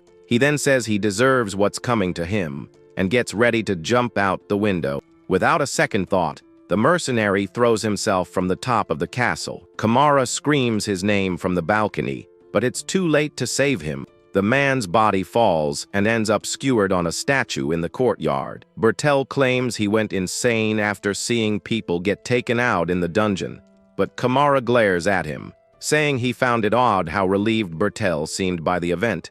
Bertel then gets ticked off and says our protagonist is just like him. He even asks if our hero has any pride as a knight. Our boy then asks if he is truly innocent, on his honor. Scared, Bertel stammers but insists he is innocent of all accusations. Our protagonist then challenges him to a trial by combat, and with a smile, he says they'll bet their honor and the truth as knights. Bertel is left furious and speechless by the unexpected proposal. On the day of the duel, the servants are gossiping about what happened in the castle. They comment that Bertel always causes trouble, but this time he went way too far. One of the maids asks who the target was, and the other says it was Sir Eugene. And so, Bertel faces our hero in the castle courtyard for the duel. With a serious look, the knight holds his sword and prepares for the fight. Kamara then appears and announces that they will determine the truth through combat, and that the truth, according to God's will, shall be granted to the victor. With his sword in hand, our protagonist readies himself for the final duel. Suddenly, Bertel charges forward and attacks our hero with a powerful strike. With a yell, he brings his sword down to end the fight once and for all. Our protagonist faces him with a calm expression, showing no fear, and with just one hand, he blocks the attack and shatters Bertel's blade. The knight then uses his own sword and prepares to attack our hero with everything he's got. The two then exchange powerful blows, sparks flying everywhere. Our protagonist remains silent, staring down his opponent with a cold look. Suddenly, a memory from the past flashes, and he remembers being hunted. He then gets angry, recalling how he was chased by that creature for a decade. Bertel is shocked and doesn't understand what's happening to our hero. The two continue to fight with an intense exchange of sword strikes. The knight then screams in pain as he feels the force of our protagonist's attack. All of a sudden, our hero disarms Bertel, sending his sword flying through the air. He follows up with a powerful kick, sending him crashing to the ground.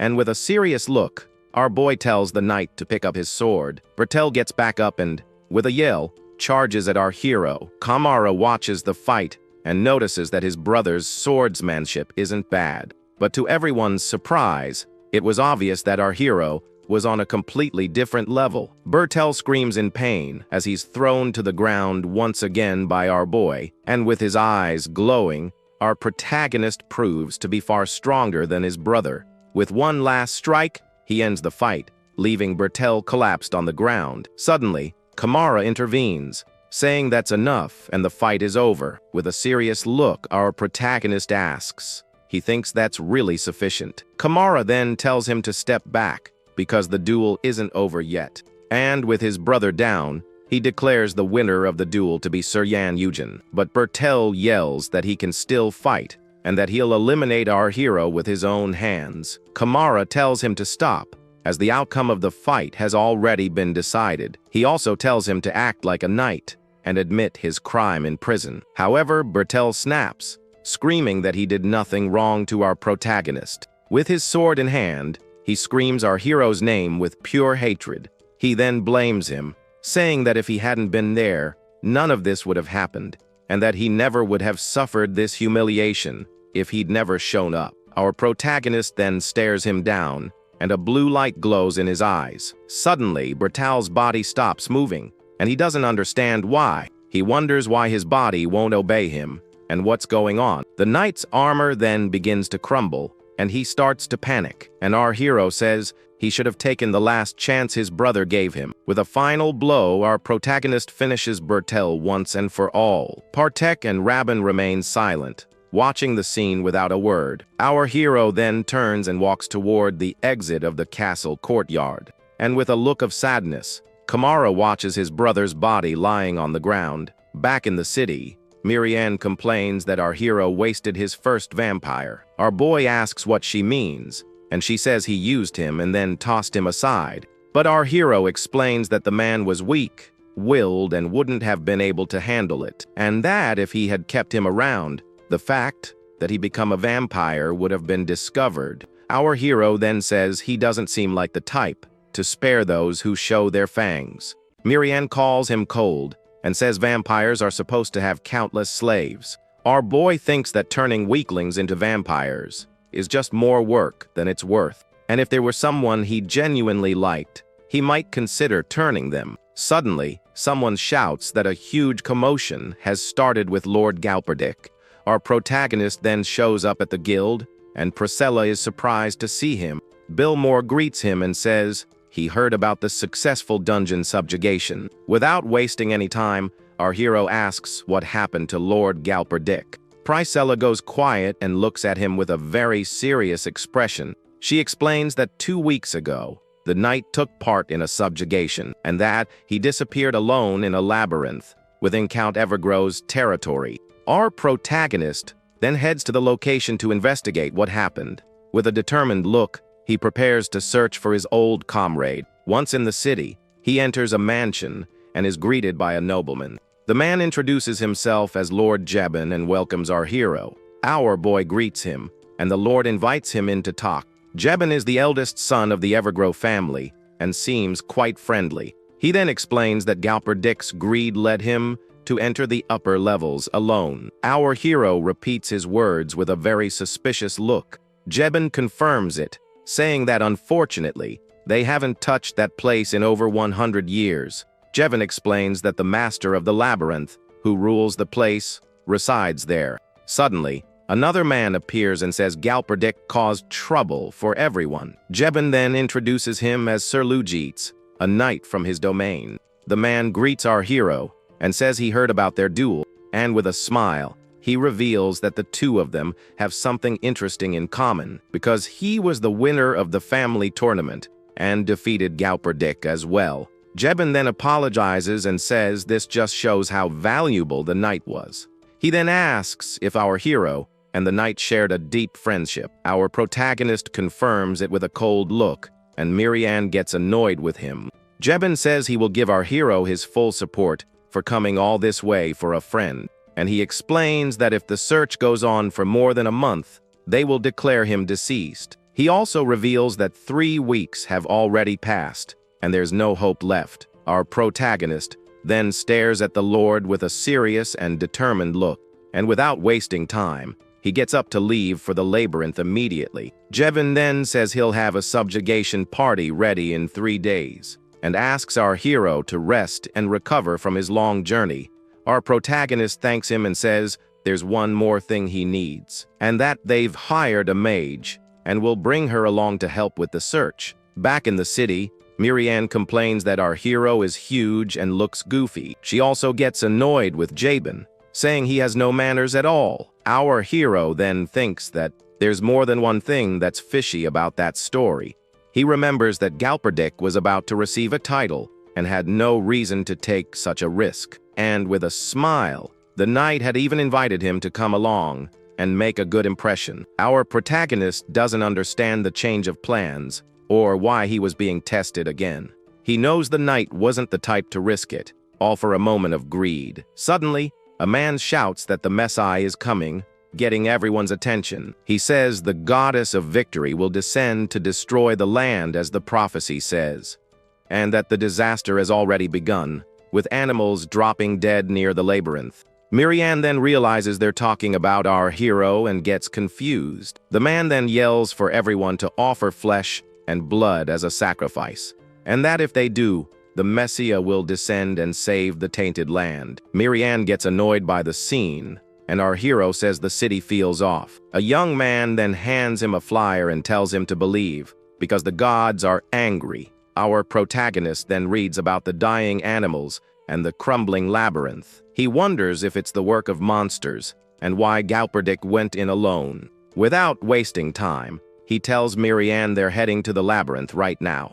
He then finds a mage and says that 3 days is too long and they'll go alone. Suddenly, the mage says she never thought she'd see a vampire in a place like this. Our hero is shocked and wonders how she figured out his true identity, and with a smile, the mage reveals that vampires were hunted to extinction. The mage taunts him further, saying he's just walking around in broad daylight. Our hero then gets angry and grabs the mage by the throat, hard. Meanwhile, the man continues to shout that the Messiah is coming. With a cry of pain, the mage feels our protagonist's strength. With his red eyes, our hero asks how she recognized him so quickly, and he threatens her, saying he'll snap her neck if she doesn't answer.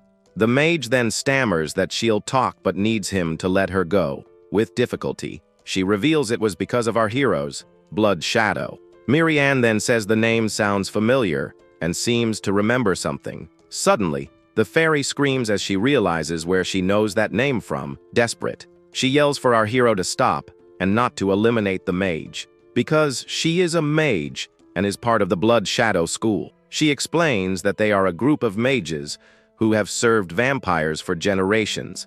With the force of his grip, the mage ends up passing out in his arms. Waking up, she complains that she can't answer if he doesn't let go. Our hero then apologizes, and Marianne says he's starting to talk like a villain. The mage then formally introduces herself as Serenoa Romari of the Shadow School, and that because of the school's nature, they can sense the presence of a vampire. She also reveals she was looking for him at the request of the young master, Jeben, and angrily, our hero thinks he's going to sew Galperdic's mouth shut when he finds him. Sereno then reveals she was in the subjugation party when Galperdic vanished. Our hero asks for more details, and she explains she needed monster spoils. So she signed up for the subjugation of the Evergrow Count's labyrinth. And since the place was known for being treacherous, everyone was moving forward with confidence. Suddenly, an earthquake shook the labyrinth, and the ground began to tremble. The floor then collapsed, and she almost fell, but someone grabbed her at the last second. It was Sir Galperdic, who was guarding the rear of the group at that moment. He saved her but ended up falling into the abyss in her place, into the darkness. After escaping, she heard the others blaming the knight for the earthquake, saying that he opened the gate to the upper levels, causing the whole disaster. Serenoa says she thought about telling him the truth since he was his friend. Our protagonist then realizes the story is different from what Jeben told him, and he wonders if the Lord lied or if he got false information from someone. Suddenly, Serenoa reveals she saw something strange in that moment of chaos, and that at the bottom of the abyss where the knight fell, she saw a huge eye drawn there. Our hero is surprised, and she confirms that it was indeed an eye. She also reminds him of the cultists who were handing out flyers in the square, and that the image on the flyer was the same one she saw at the bottom of the abyss. Meanwhile, in a dark place, the cultists worship the image of the giant eye, and one of them says that the Messiah, who will lead them to salvation, will soon awaken. At the entrance of the labyrinth, one of the men reports that the provisions are stocked. Lujits then asks how he feels about reuniting with his comrade. Our hero replies that he just hopes he doesn't have to carry a body back. The knight then says Galperdic isn't the type to go down easily. He even laughs and says our protagonist has a lot of faith in his friend. Our hero then thinks that he wanted to enter the labyrinth sooner, but he needed to keep an eye on that scumbag Lujits, just in case. He knows the knight survived for 3 weeks and can last another 3 days. Suddenly, a group of Templars appears and greets our hero. They introduce themselves as Templars from the monastery of House Evergrow and say it's an honor to serve alongside such a pious knight. Marianne then has to hold back her laughter, hearing them call a vampire Bias! Lujits is surprised, as it's rare for Templars to take an interest in a knight, and with a smirk, he wonders if our protagonist is some kind of vampire paladin. At the entrance of the labyrinth, our hero calls Pardic over for a talk. They then set up camp, and our protagonist tells them not to let their guard down. Marianne is fascinated by the place, saying it's overflowing with water energy. Pardic then says the place is different and was designed for survival. Our hero thinks that if the worst happens, he could hide here to survive. Suddenly, Lujits appears and says it's the perfect place for scoundrels to hide. Lujits praises our hero saying his skills are impressive. With a smile, he tells our protagonist not to be so impatient, and that the person he needs to trust most right now is himself. Our hero then says that for a mapped-out place, they're having a lot of casualties. Lujits laughs and says they are merely sacrifices offered to the labyrinth. Suddenly, our protagonist's eyes start glowing red, and to everyone's surprise, a strong earthquake shakes the entire structure. Lujits yells for everyone to hold on as the labyrinth structure is changing, and with a smirk, he says the place where Galperdick fell is right here. He then reveals that this zone, where the walls shift constantly, is also the shortcut to the upper levels they were looking for. Serenoa then says that this earthquake is the same as before. Lujits then stops in one spot, and our hero asks where the shortcut is. With a malicious grin, the knight says the shortcut is right where he's standing. Our protagonist then realizes it's a trap and braces for the worst. Suddenly, enormous gears emerge and change the entire layout of the place. Our hero then holds on to avoid falling into the dark abyss of the cavern, and realizes it wasn't a natural earthquake, and that it was all a trap. Sereno then calls out to him and points at something in the middle of the darkness, and with his red eyes, he stares at what's coming towards them. To his astonishment, he finds Galperdick tied up and severely injured. Without a second thought, our protagonist rushes forward to save his friend. He gets closer and realizes the severity of the knight's injuries. Upon touching his face, our hero senses that something is very wrong, and with his red eyes, he realizes the knight is still alive. Suddenly, Miriam warns him that something feels off about this place.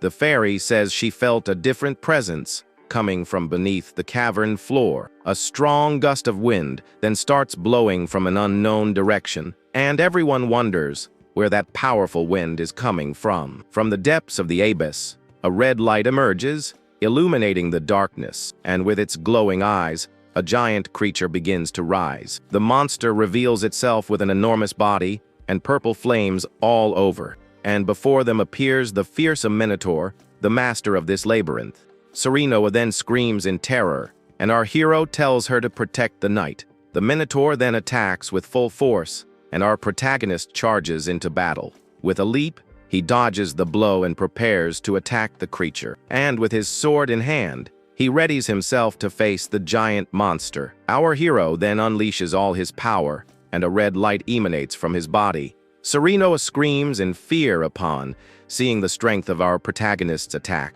The creature then attacks him with its claws and prepares for another strike. With its axe in hand, the Minotaur gets ready to attack with everything it's got. Our hero then asks what it's doing and braces for the worst. A red light then glows, and the creature launches a powerful attack. The energy wave destroys everything and sends our protagonist and the knight flying. Galperdick is then thrown into the air, and our hero is shocked by the scene. Without a second thought, he lunges forward to try and save his friend from the fall. He reaches out his hand, but can't get to him in time to save him. Desperate, our protagonist screams his friend's name as he falls. Suddenly, he's stopped by a spell and doesn't understand what happened. With his eyes glowing, our hero wonders what the meaning of this is. Sereno then warns him that the monster is a high-level Minotaur, and that even a vampire would be eliminated if they faced it head-on. With a look of rage, our hero glares at her with his sharp fangs showing. With her dagger ready, she prepares herself, and the two face off with serious expressions. Our protagonist then says she's crossed the line and calls her by her name. Sereno apologizes, saying she couldn't just watch a vampire jump to his doom, and that attacking a Minotaur head-on offers a minimal chance of victory. She adds that if he wants to save the knight, he needs to keep a cool head. The mage wonders if the labyrinth is even big enough to house a Minotaur, and with that, our hero stares at a blue light that appears on the wall. Lujits then says he didn't know the mage was capable of using earth magic. He adds that she survived thanks to Galperdick, and that he's a weirdo. Sereno then glares at him with rage and calls out his name with pure hatred. She remembers that it all happened so fast and feels guilty about what occurred. With a look of rage, our hero realizes that he was the one to blame for everything. and that he was the one who turned Galperdick into what he is now.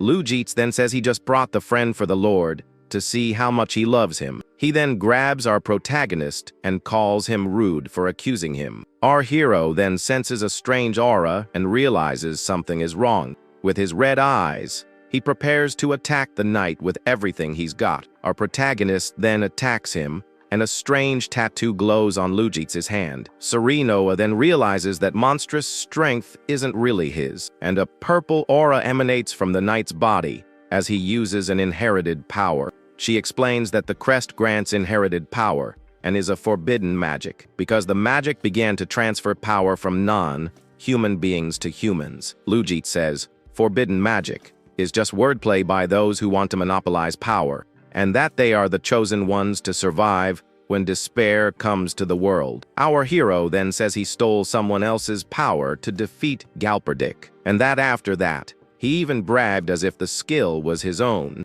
With a malicious grin, our protagonist says he'll first make him realize his place. The two then clash, and a red aura emanates from our hero's body. The two energies then collide, and a massive explosion rocks the place. Serenoa is impressed by the power and wonders if a normal vampire could emit that. With a smirk, Lujits says he's not the only one who was hiding his power, and with a powerful punch, he attacks our protagonist with everything he has. Our hero then retaliates, and a purple aura emanates from his body during the fight.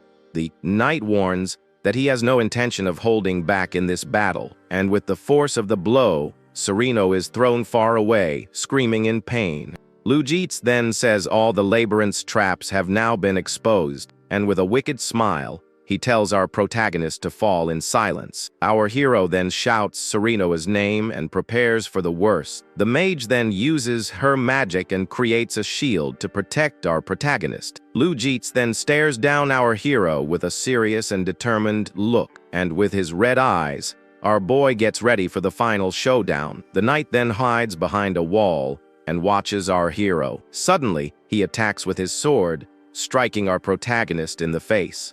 With a cold gaze, Lujits continues to attack without any mercy, and with his sword in hand, he prepares for the final blow against our hero.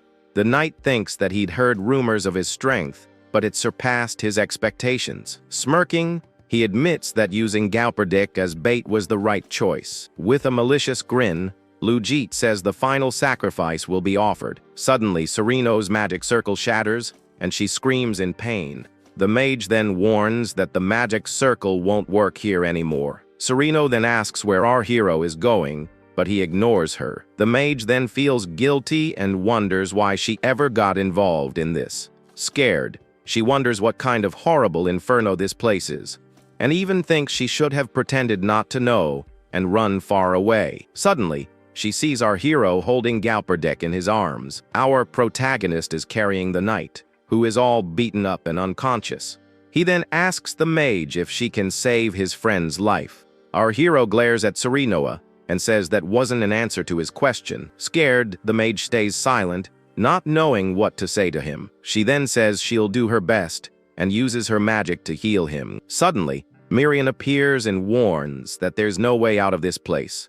She says the place seems like the end of the labyrinth, an isolated boss room. The fairy says that's what she wanted to warn him about earlier, because she can't control anything here, even as a water spirit, and that the pool of blood has a different and strange consistency. Our protagonist then stares at the pool with a serious and suspicious look, and wonders if those eyes are what the mage saw at the bottom of the abyss. Our hero then asks why she can't control the pool of blood. Suddenly, a blood monster begins to form from the pool on the ground.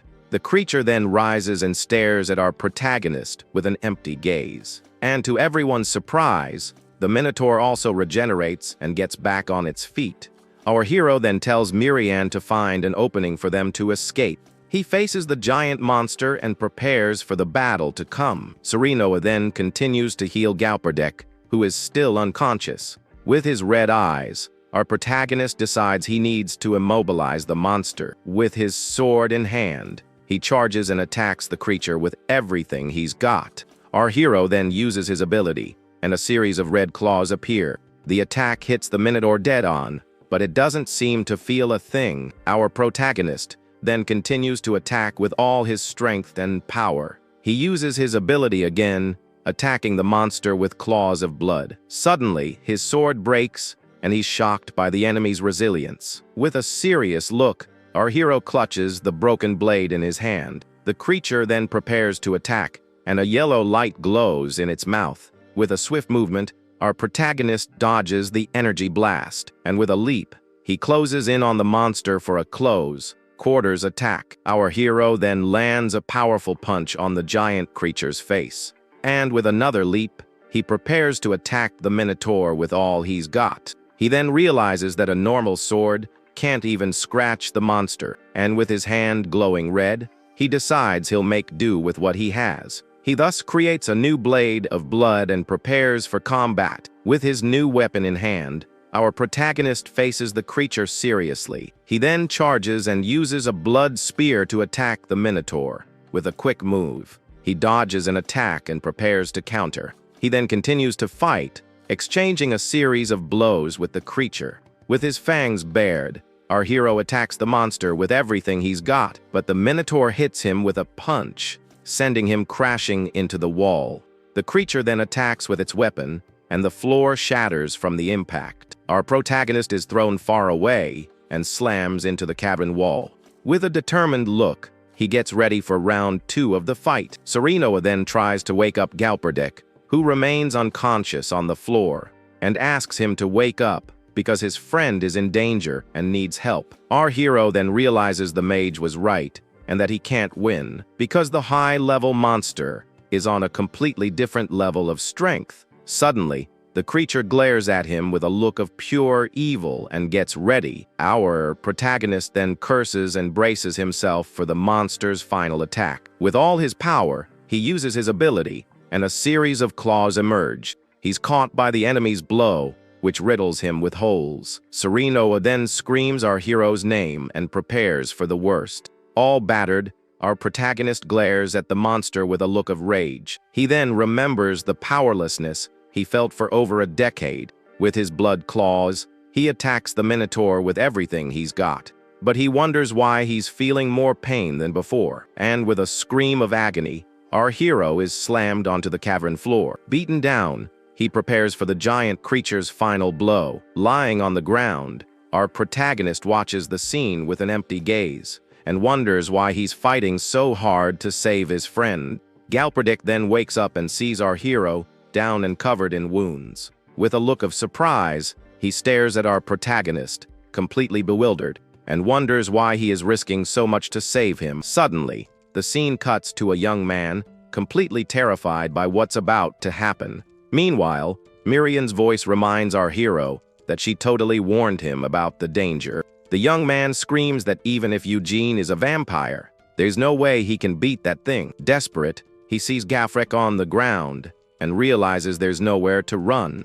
A giant monster is winding up for a massive attack, and the kid wonders if this is how it all ends. With tears in his eyes, he apologizes to his master and braces for the end. But then he's shocked to see a battered and broken Gafrek on the ground, and he screams in rage. The knight then says that the kid only got dragged into this mess because of him. The young man tries to help him escape, but Gafrek says he can't move. The scene then flashes back to Gafrek explaining that he was used as bait to lure out our hero. He explains that a man named Lugitz was targeting Eugene, and he became a target himself just for bragging about their connection. Back in the present, Gafrek blames himself for being weak and for how badly things have gone south. He then remembers that his bond with our protagonist could have been just a fleeting thing, but our hero's strength and determination captivated him from the get-go. That's why he didn't want to lose that bond.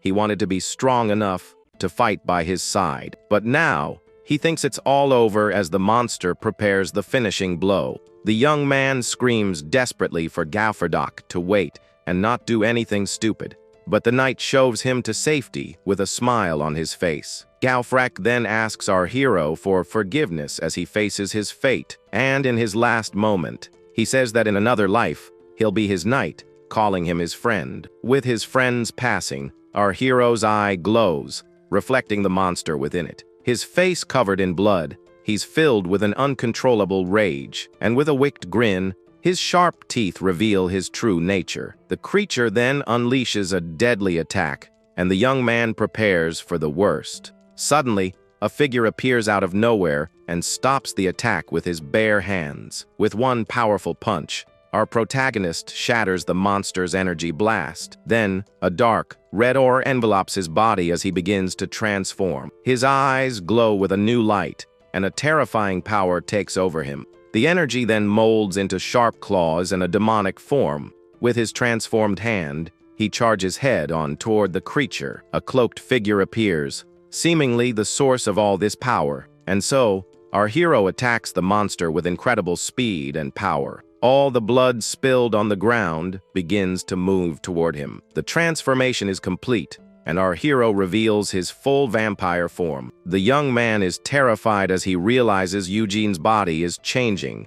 With his newfound strength, he stops the monster's attack with just one hand. Our protagonist then smirks, showing that he's completely in control of the situation. The young man realizes he's different, as the blood all around him makes him stronger. With a smile, he says he might be about to witness a historic moment, and with his power at its peak, our hero prepares a devastating attack. In his new form, he creates a blade of energy and strikes with everything he's got. His strike lands a direct hit on a stone eye that was set in a pillar. Suddenly, the stone eye begins to glow with a red light. The young mage is shocked as the level of blood on the ground suddenly starts to recede. Meanwhile, the monster begins regenerating its wounds. The mage is startled by the speed of its recovery, saying it's like healing magic. He then realizes that when the eye opened, the creature's wounds closed. This makes him wonder if the labyrinth is using the blood to heal the monster. Our protagonist figures out the plan and gets ready to attack again. He then lands a powerful kick on the stone eye, shattering it. The young man is stunned to see blood gushing from the broken stone eye. Without wasting a second, our hero runs up the pillar to press the attack. He strikes the eye multiple times with impressive speed. As he does, red lightning strikes the monster, wounding it severely. Our hero then realizes that the labyrinth's master wasn't the Minotaur after all. He understands that the place was keeping humans alive to be fed, Tazard, the labyrinth, and just like that, he discovers that the labyrinth was the god the cultists worshipped. He remembers the cultists saying their god was furious and wanted to destroy everything, and they believed that only the Messiah could prevent this destruction. With a look of pure fury, our hero gets ready to end this once and for all. He remembers the cultists begging for the Messiah to come and save the land. But a man with a crazed look in his eyes says that he has awakened the god, and now it must grant his wish. Back in the present, the mage panics as all the blood is absorbed by the labyrinth. Then, the artifact starts glowing with a powerful, purple energy, and from within the artifact's eye, a shadowy silhouette begins to take shape. A dark and terrifying creature with sharp claws emerges from the artifact. The monster has a giant, red eye that glares at everyone with pure malice. With horns and a tail, the creature reveals its full, demonic form. Without wasting any time, the monster flies toward the young mage to attack him. However, the Minotaur creature shows up, snatches the artifact, and makes a run for it. The monster then lifts the artifact and prepares to escape the dungeon. The mage is in a panic, because he's never heard of a monster escaping a dungeon before. To make matters worse, he realizes there's a village full of civilians right nearby. Suddenly, Marion appears and yells that she's found an exit for them. But she's shocked to see that the exit is a giant hole in the cave's ceiling, and with all the destruction, the dungeon's ceiling starts to collapse on top of them. Marion then yells for our hero to run, but he doesn't seem to hear her warning. Turns out, our protagonist is frozen, staring at Gaffer Tack's body. The young mage calls out to him, but he remains motionless beside his friend's body. This makes the young man wonder if a vampire is actually grieving for a mere human. Our hero then holds his friend's face, steeling himself for what he's about to do. The mage thinks that he's never seen a vampire hide their identity and form bonds with humans, especially not a vampire with blood as noble as our protagonists. And with a bite, our hero passes his blood to his friend, trying to bring him back. Meanwhile, the monster flies free, getting closer to the human village. With a crash landing, the creature arrives near its new target in the darkness. The monster then stares down the village and prepares for the imminent attack. With a terrifying roar, the creature charges forward to destroy everything in its path. And under a blood-red moon, the villagers have no idea of the danger that's coming. Back in the dungeon, the mage asks if our hero knows about the origin vampires. The young man then says there's one more thing he needs to know about them. He reveals that an origin vampire can bring back the dead and turn them into vassals. The mage then asks if our protagonist knows how to do it. Our hero nods his head, confirming he already knows the whole process. He explains that you just have to bite the target and inject your blood through your fangs. Our boy even says he's tried it before, but the man's mind couldn't handle it. However, the mage says that with a strong knight like Galfrek, it could be different. He explains that if someone with a strong will receives an origin's blood, their mind doesn't shatter. But the mage warns that Galfrek might feel insulted and could even attack our hero. Finally, he asks what our protagonist is going to do, leaving him to think. Our hero then says he never told his friend his true identity. Because of that, he remembers the good times they shared back at the castle. But with a serious expression, our protagonist seems to have made up his mind. He then wonders if he really has any other choice but to do this. With his fangs bared, he says he's just going to have to ask his friend. A silhouette then shows the moment our hero bites Galfrek. But something unexpected happens, and our protagonist is surprised by the reaction. He realizes the blood is being injected way too fast, and he can't pull away. Suddenly, a mysterious voice announces that the succession ritual has begun. The ritual makes the vassal the lord's property, and their power is also transferred. With that, a wave of red energy erupts from our hero's body. The energy then strikes the Minotaur that escaped the dungeon with the artifact. Next, a pillar of red light forms and shoots powerfully into the sky. The pillar then comes crashing down in the forest, causing a massive explosion. In the nearby village, a man screams for everyone to take cover from the impact. Terrified, the villagers realize a monster has escaped from the collapsed dungeon, and to everyone's horror, the village is invaded by insect-like monsters. Dragon-like creatures also attack, and a massacre begins in the streets. The one-eyed monster watches everything from above with a malicious gaze. Suddenly, a man in black armor appears and says the time has finally come. With a wicked smile, the knight says it's finally payday, because the humans will never know that this was all a setup between him and the labyrinth. He explains that he'll show up at the peak of their despair to defeat the Minotaur. This would be the reward for his contract and the sacrifices he offered. That's why he wants everyone to perish in despair, so he can emerge as the Messiah. And with a crazed look, he says he'll be even more revered than the real one. Meanwhile, in the village, a horde of monsters is terrorizing all the residents. In the middle of the chaos, a woman screams in despair for her husband, who has been attacked. And right after, a young boy calls for his mother as a giant wolf stares them down. The creature then opens its jaws, getting ready to devour them both without mercy. Terrified, the mother hugs her son, shielding him with her own body. But suddenly, a blur zips through the air and saves them both in the nick of time. Our hero then emerges from the shadows and stops the monster with his bare hands. He then grabs the creature's jaw with superhuman strength, and with no effort at all, our protagonist rips the wolf in two. The mother and son are shocked, but overjoyed to have been saved by the hero. Our boy then stands up and faces the other monsters with a cold stare, and sporting his new armor, he shows that he's ready for battle.